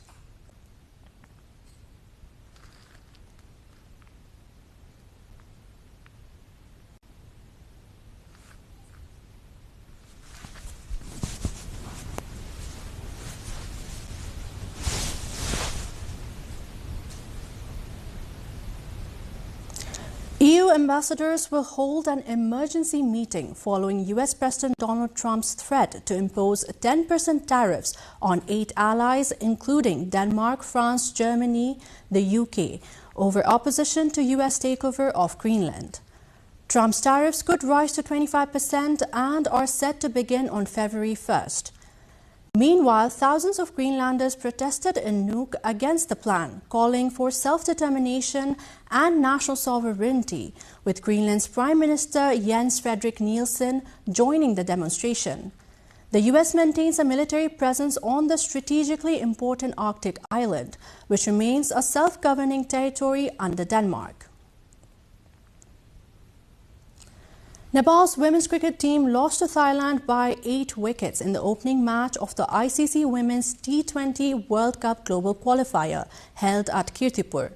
Batting first, Nepal was bowled out for 122 in 20 overs, with Bindu Rawal top scoring with 44 runs. Thailand chased the target in 16.5 overs, led by Nathakan Chantham's unbeaten 57, while Thipacha Puthawang took 3 wickets. Nepal will face the Netherlands in their second match on January 22nd. The Sher Bahadur Deoba faction of Nepali Congress has filed a writ at the Supreme Court challenging the Election Commission's recognition of Gagan Thapa's leadership. With the FPTP nomination deadline for the March 5 House of Representatives polls just 2 days away, the court move has added uncertainty to an already heated race. Several mayors and local leaders have also resigned to enter the federal contest, signaling high-stakes competition across constituencies. More on this in our issue of the day now.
Welcome back. You're watching NTV World News Hour. Now we are turning to our issue of the day segment. The Sher Bahadur Deoba faction of Nepali Congress Party has filed a writ petition at the Supreme Court challenging a recent decision by the Election Commission concerning internal party leadership. The petition was filed by Purna Bahadur Kharka, who served as the party's acting president at the time. The Supreme Court administration confirmed that the writ has been registered but said a hearing cannot be held today. The court has scheduled the procedural filing for January 20 under Nepal's lunar calendar, as tomorrow is a public holiday. The Deoba faction approached the court after the Election Commission recognized the party's Central Working Committee led by Gagan Thapa, who was elected party president at a special general convention. The development reflects an ongoing internal dispute within one of Nepal's largest political parties. संविधान कानून दल संविधान ऐन पार्टीको विधान जुन विधान मुलुकको संविधानलाई दल संविधान ऐनले निर्देशित गरेर राई दल गठन गर्नको लागि विधान बनाऊ विधानको आवश्यकता पर्छ भनेर जुनै संविधान कुनै ऐन कुनै कानून हामीले हाम्रो पार्टी विधान बनाएका हौं र त्यो विधानको प्रतिकूल हुने गरी सम्पूर्ण रूपमा न्यायिक निर्णयको विपरीत निर्णय निर्वाचन आयोगको बहुमत भयो त्यसको विरुद्धमा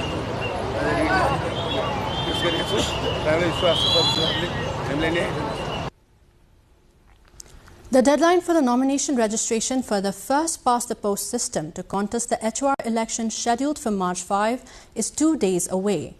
Nepali Congress's Deoba-led faction filing a writ petition at the Supreme Court demanding postponement of the single-day nomination date has made the matter interesting, while parties have already finalized their candidates.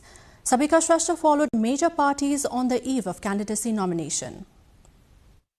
Following closure of the proportional representation PR system candidature focus now shifts to the first past the post system, where major parties have already worked out their nominees. Despite recent split of Nepali Congress and the rate of the Deoba side at the Supreme Court demanding postponement of FPTP nomination date, the intense homework of the parties is almost over. Nepali Congress President Gagan Thapa, meanwhile, has been learned to be engaging with top brass on candidate selection throughout Sunday. Whether Thapa will be able to hold the fort in FPTP nomination will be decided by the Supreme Court, which has interestingly summoned 3 sides without issuing any order that would have affected the election timeline. CPN-UML Secretariat's marathon meeting Sunday almost finalized the candidates for all 165 constituencies. Not surprising that the number of aspirants in UML is high, and President KP Oli has been given the responsibility to make the final decision on the candidates. The Rashtriya Swatantra Party RSP has also moved forward with the preparations, calling a central committee meeting where for the first time Balendra Saha took part as senior leader. Nepali Communist Party, meanwhile, has finalized the candidates and coordinator Pushpakamal Dahal is already distributing the tickets one by one. Dahal held consultation with senior leader Madhav Kumar Nepal days ahead, signaling a clear decision to contest without electoral alliances. While the possibility of electoral alliance among major parties for the March 5 elections seems slim, the established parties are unsure whether the alternative forces and their newfound alliance will affect their election strategy. As per the timeline of the Election Commission for March 5 election, candidate nomination has been set for a single day on Tuesday, that is 20th of January. Unlike in the past, one candidate can be nominated in only one constituency out of the 165 this time, making the contest interesting as well decisive. Of the 143 parties registered with the Election Commission, 114 are contesting the polls, with 102 parties competing independently and 12 parties forming 5 alliances under separate election symbols. Irrespective of legacy or change agents, this time the FPTP election is surely to be the contest between the new faces and the old ones. Sabika Shrestha with local correspondent Anjir Singh Bika reporting for NTV World. The first past the post race has already heated before the candidacy nomination. As per AC calendar, candidates wishing to contest the election from among the 165 constituencies shall register their nominations on Tuesday. Some well-known serving local-level representatives have started putting in the papers to elevate their career to the federal parliament. Subeksha Rajak follows some of the key figures.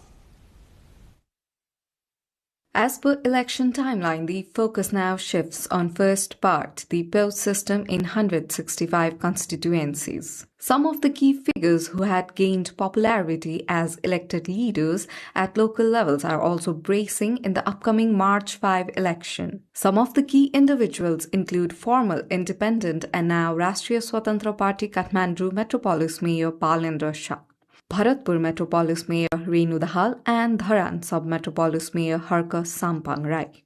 Kathmandu's Mayor Balendra Shah resigned from his post Sunday, ending a tenure of 3.5 years that was marked by bold urban reforms and strong public visibility. His decision to step down was driven by a new ambition to contest in the upcoming House of Representatives election under the Rashtriya Swatantra Party, signaling his transition from local leadership to the national stage. In Bharatpur, former CPN Maoist candidate and now Nepali Communist Party leader Mayor Renu Dahal has also resigned.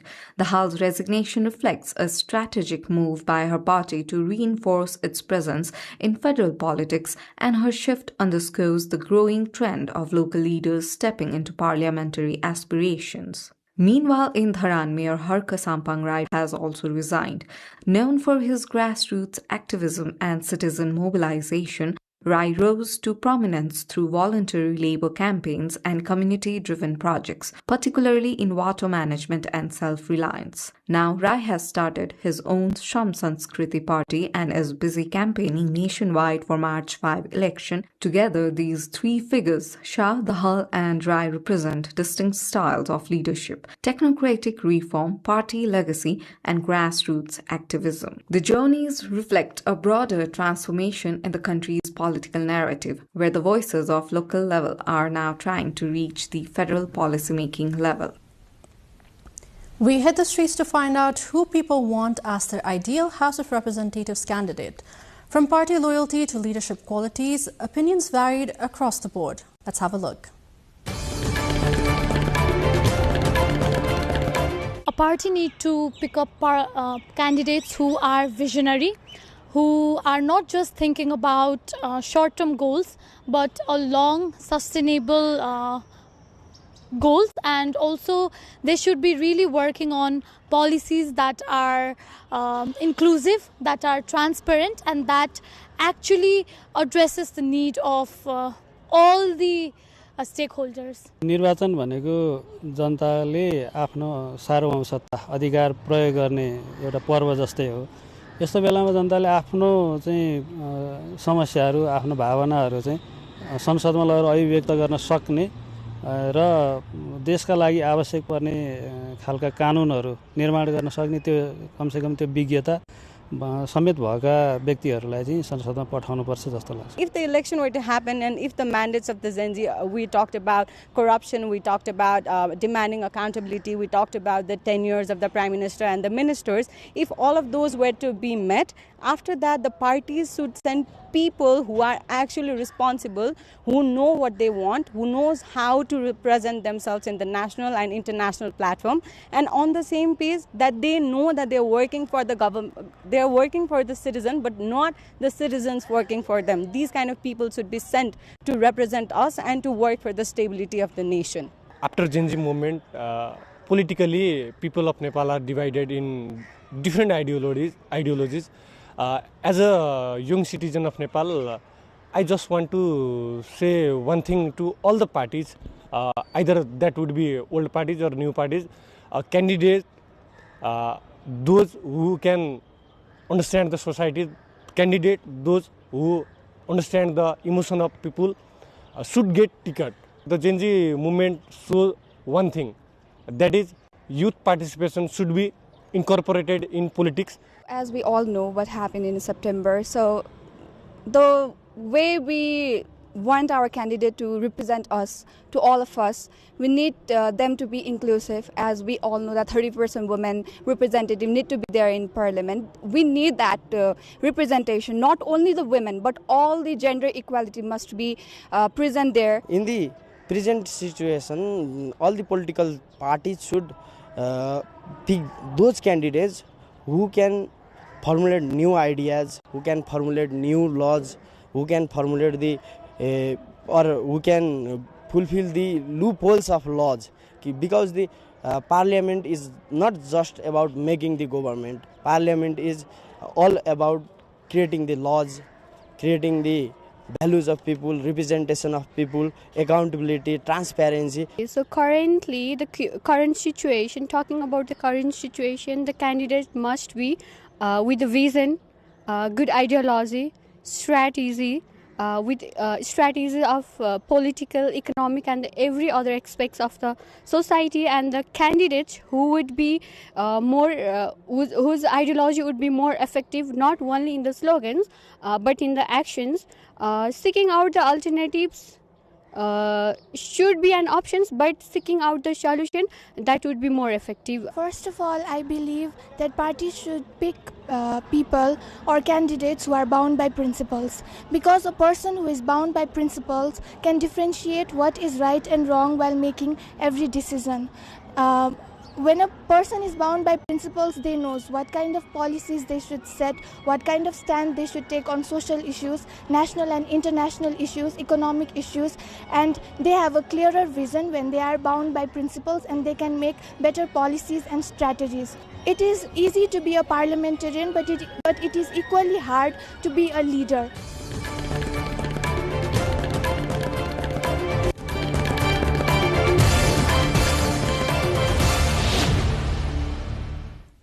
That's a wrap on our issue of the day. On to the next segment now. Nepal's National Assembly has begun its 19th session, observing a moment of silence for martyrs and passing a condolence motion for late lawmaker Baldev Bohra. Elections for 19 new members are scheduled for January 25, while 3 sitting members have resigned to contest the upcoming House of Representatives polls. More on this in our cover story of the day.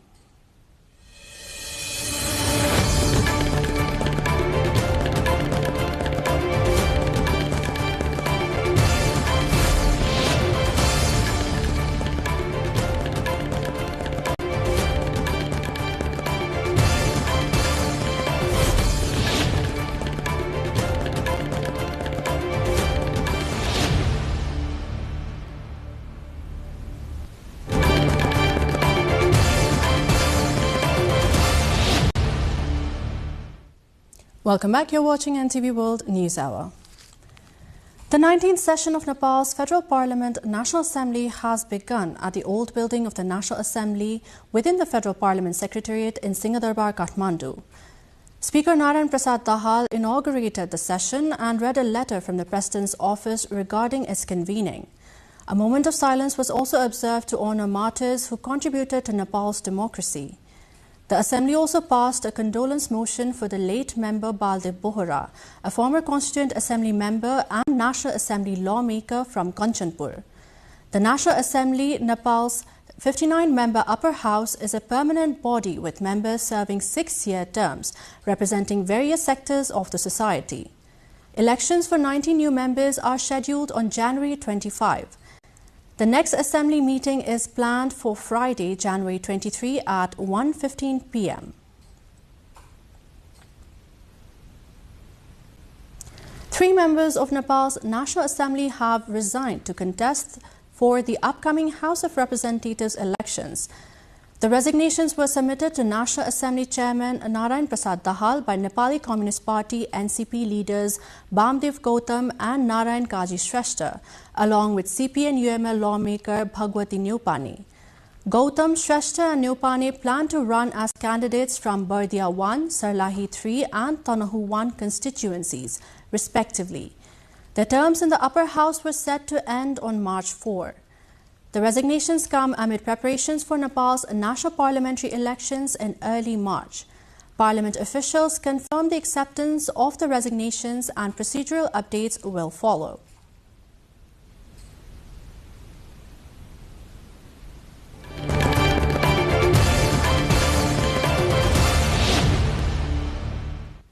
That was our cover story of the day. Moving on. The government of Nepal has decided to accept the grant equivalent to $3.6 million to be received for a project on management of human-tiger interface.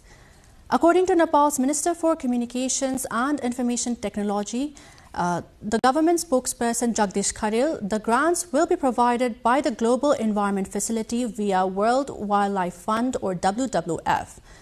A dialogue team led by Joint Secretary at Finance Ministry will be formed for holding talks to receive the concessional loans and grants from the World Bank for the project relating to clean air and prosperity. The government also took a decision to endorse the financial modality of the reservoir-based Buri Gandaki hydropower project. As per government decision, a commission has been formed under the coordination of former judge at High Court, Vinod Prasad Sharma, to investigate the problems facing the cooperatives.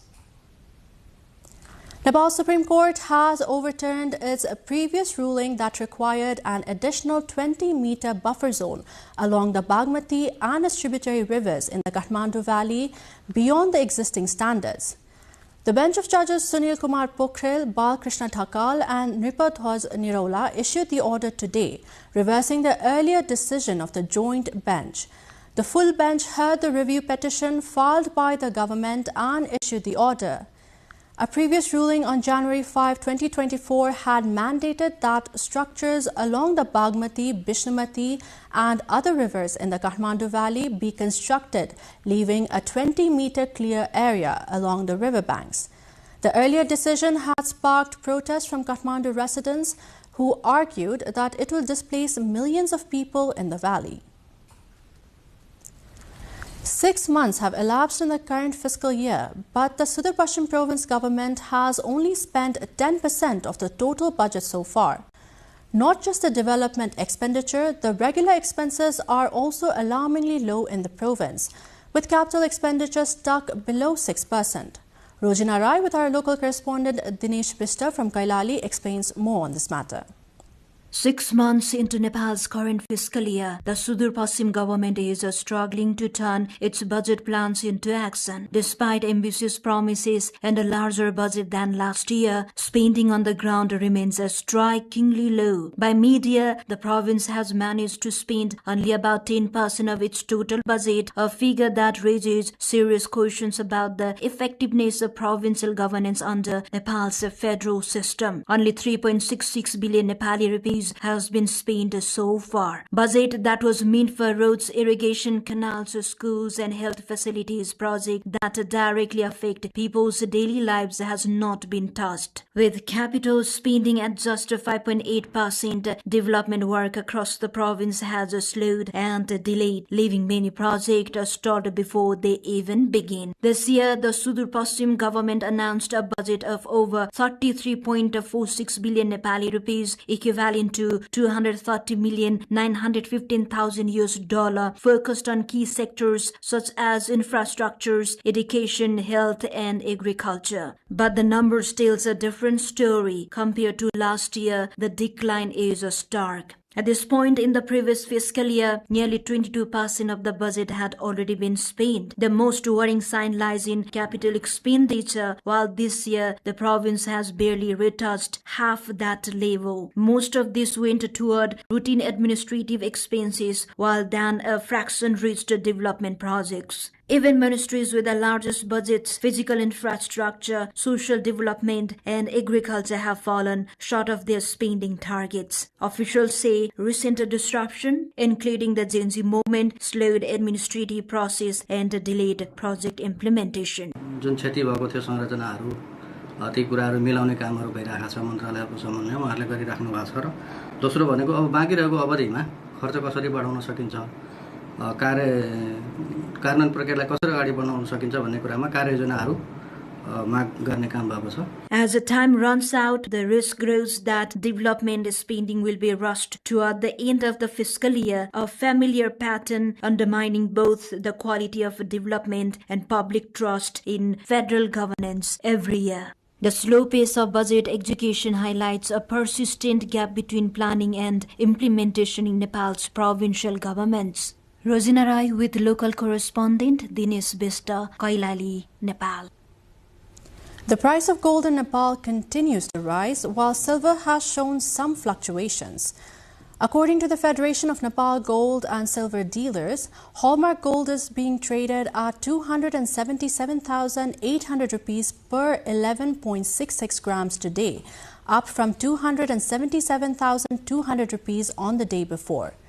The same amount of silver is priced at 5,625 rupees per 11.66 grams compared to the prices of previous 2 days. The Federation noted that the increase in gold prices follows trends in the international market. Traders attribute the fluctuations in silver to short-term market movements. Gold and silver remain popular commodities for investment and traditional purposes in Nepal.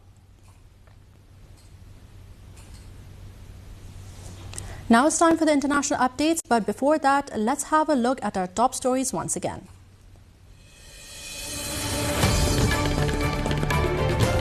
Nepali Congress Deoba faction files writ petition at Supreme Court against Election Commission's decision. Hearing scheduled for January 20. Code of conduct for March 5 elections coming into effect from midnight. Election Commission says violators to face strict action. Nepal's National Assembly commences its 19th session to hold elections for its 19 new members on January 25. 5 killed and 12 left injured in a bus accident in eastern Nepal's Tharan. A driver and a helper killed in another accident in Udaipur. Trump threatens to impose tariffs on 8 allies opposing his proposed takeover of Greenland. Thousands take to streets in Greenland and Denmark. And Nepal's women's cricket team suffers a defeat to Thailand by 8 wickets in the opening match of the ICC Women's T20 World Cup Global Qualifier.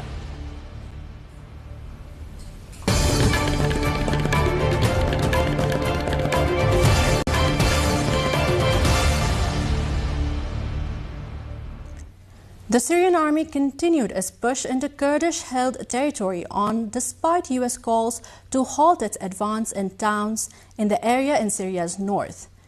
State media said that the army took over the northern city of Tabqa and its adjacent dam, as well as the major Freedom Dam, formerly known as Bath, west of the Syrian city of Raqqa. Syrian Kurdish authorities had not acknowledged their loss of control over those strategic points, and it was unclear if fighting was still ongoing. For days, Syrian troops had amassed around a cluster of villages that lie just west of the winding Euphrates and had called on the Kurdish-led Syrian Democratic Forces stationed there to redeploy the forces on the opposite bank of the river. They have been clashing over strategic posts and oil fields along the Euphrates River. SDF fighters withdrew from the area early on Saturday as a gesture of goodwill, but then accused Syrian troops of violating the agreement by continuing to push further east into towns and oil fields not included in the deal. At least 6 persons have been killed and about 20 injured when a fire tore through a shopping mall in Karachi, Pakistani officials say, as firefighters try to bring the blaze under control. The fire broke out on Saturday at the Gold Plaza shopping mall, a densely packed commercial complex, and continued to burn for hours. By early Sunday, authorities said that the crews had managed to control about 30% of the fire. Rescue officials said that the mall contains roughly 1,200 shops, raising fears that people could still be trapped inside. Garden Subdivision Police Officer Mohsin Reza said initial findings suggested that the fire started due to a short circuit in one of the shops before rapidly spreading throughout the complex. President Asif Ali Zardari and Prime Minister Shehbaz Sharif expressed condolences over the loss of life. A joint maritime exercise codenamed Will for Peace 2026, which drew participation of BRICS member states including China, Russia and South Africa, closed on Friday in the airspace and waters near South Africa. The exercise, which ran from January 9 to 16 in the waters and airspace of Simonstown, consisted of 2 main phases. The port and shore operations phase from January 9 to 12 included the opening ceremony, ship tours, cultural and sport events, and professional exchanges. This was followed by sea phase from January 13 to 15, during which the participating vessels conducted drills on communication, formation maneuver, maritime strike, hijacked vessel rescue, helicopter-borne patient transfer and treatment, and other subjects. The exercise aimed to further deepen military exchanges and cooperation among participating nations, enhance their collective capacity to address maritime threats, and contribute to jointly safeguarding regional peace and stability, as well as building a community with a shared future for humanity and a maritime community with a shared future. NASA's Artemis II Space Launch System rocket and Orion spacecraft make their way to Launch Pad 39B at the Kennedy Space Center in Florida ahead of the crewed lunar mission. The 4-mile trek is expected to take up to 12 hours. The earliest launch window for the approximately 10-day mission around the moon opens on February 6, according to NASA. The mission will carry 4 astronauts aboard the Orion spacecraft on a historic journey around the moon, marking the first crewed flight of the Artemis program following the uncrewed Artemis I test flight in late 2022. Artemis II will test the capabilities of the Orion spacecraft and the SLS rocket, including systems required for deep space travel, as well as ensuring the spacecraft's performance during its lunar flyby. While the mission will not land on the moon, it will be a vital step in preparing for Artemis III, which aims to land astronauts on the lunar surface by 2025.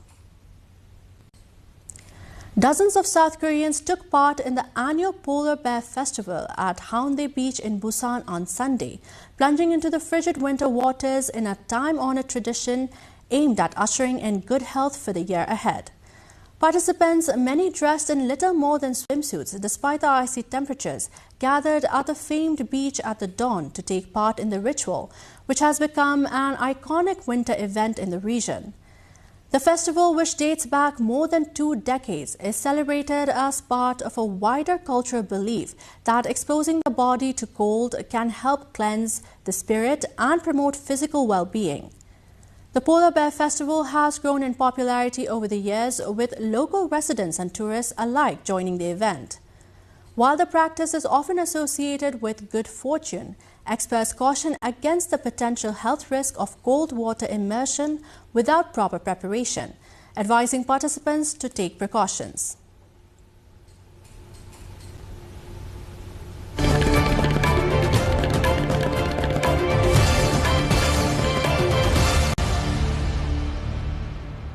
We now have business updates after the short break.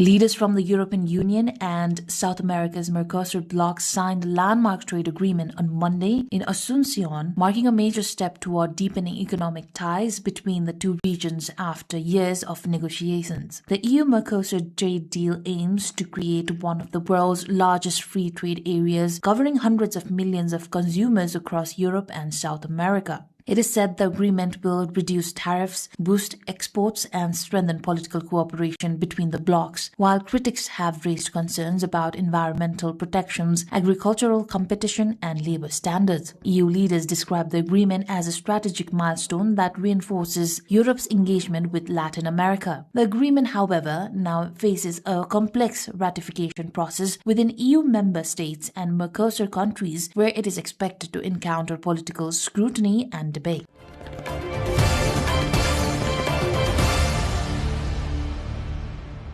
Around 600 protesters marched through eastern Switzerland on Saturday, heading toward the resort town of Davos ahead of next week's World Economic Forum, where US President Donald Trump is scheduled to speak. The demonstrators, organized by the Strike the WEF movement, said Trump represents what they see as the destructive nature of global capitalism. In Bern, authorities quickly dispersed an authorized demonstration, deploying a large police presence and enforcing a complete lockdown of the city center to prevent disruptions. Swiss officials have warned that security measures will remain in place throughout the WEF as protesters plan further actions during the annual gathering of global political and business leaders.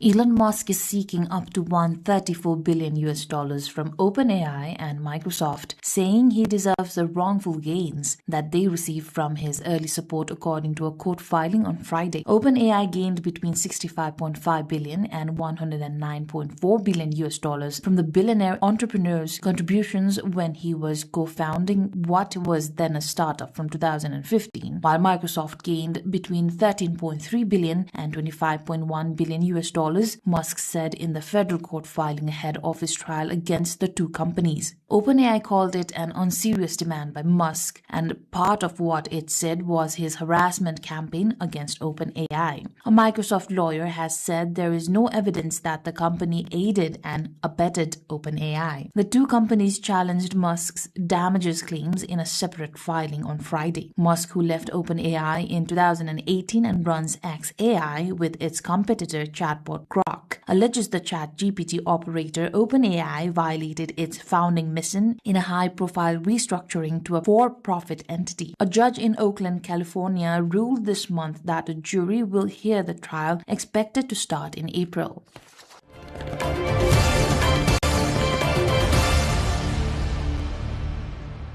Yiwu, the eastern Chinese city known as the world's supermarket, saw its foreign trade value reach a record high of 836.5 billion yuan, equivalent to $119.37 billion in 2025. Imports alone grew remarkably last year, rising 32.3% on year to 105.8 billion yuan and crossing the 100 billion yuan threshold for the first time. Located in Zhejiang province, Yiwu has long been a dynamic hub in China's opening up endeavors. The Yiwu International Trade Market houses nearly 80,000 booths offering over 2.1 million types of commodities and maintains trade ties with 233 countries and regions worldwide. The launches of both the Yiwu International Port and the Yiwu Global Digital Trade Center in 2025 have further expanded the city's logistics and digital trade ecosystem, enabling small commodities to reach global markets faster than ever.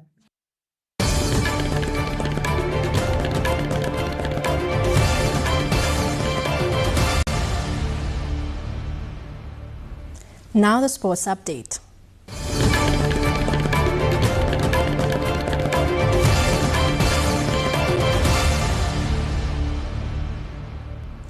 Nepal drew 3-3 with India in its today's match under the ongoing SAF Futsal Championship in Thailand.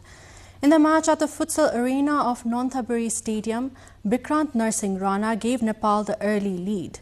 Initially leading 2-1, Nepal, however, could not hold on in the final moments, allowing India to score twice. Anmol Adhikari and Nikhil Rajendra Mali netted the goals that put India ahead 3-2. Nepal captain Vijay Shrestha scored in the dying moments to secure a draw and prevent defeat. This was Nepal's first draw after suffering defeat to Sri Lanka in its opening game.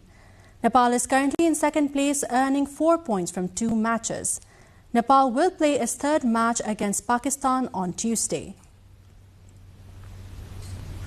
Nepal APF club started its campaign with a winning performance in the ongoing ANFA National League in Kathmandu. In today's match held at Chasal Ground, APF defeated Friends Club 1-0 to secure a victorious start. The only goal came in the 25th minute when Khemra Shrestha scored an own goal. With this win, the APF club has earned 3 points. In the other match of the day, Sankata Football Club thrashed Kankri Bihar Club 4-0. Meanwhile, in a match at the Anfa complex in Lalitpur, Daulakhel Youth Club defeated Sri Bhagwati Youth Club 4-0, adding 3 points to its tally.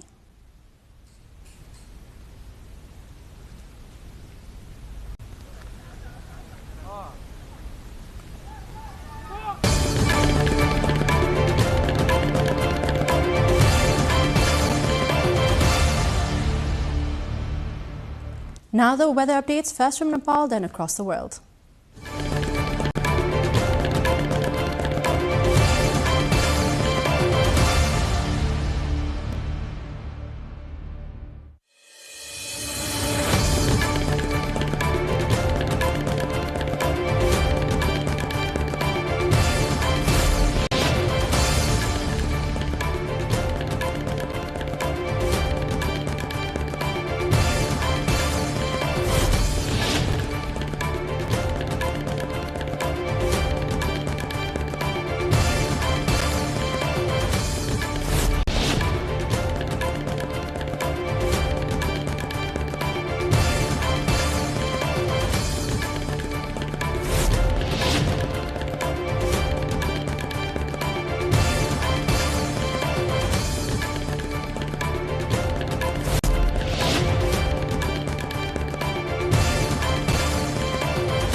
We are almost at the end of the news hour, but before that, let's have one last look at the headlines. Nepali Congress Deoba faction files writ petition at Supreme Court against Election Commission's decision. Hearing scheduled for January 20. Code of conduct for March 5 elections coming into effect from midnight. Election Commission says violators to face strict action. Nepal's National Assembly commences its 19th session to hold elections for its 19 new members on January 25. 5 killed and 12 left injured in a bus accident in eastern Nepal's Tharan. A driver and a helper killed in another accident in Udaipur. Trump threatens to impose tariffs on 8 allies opposing his proposed takeover of Greenland. Thousands take to streets in Greenland and Denmark. And Nepal's women's cricket team suffers a defeat to Thailand by 8 wickets in the opening match of the ICC Women's T20 World Cup Global Qualifier. That is all for the moment. Do join us through our social media and get the latest updates from our official website at nepaltelevision.com. I'm Vijata Bhandari. Thank you for watching. Good night.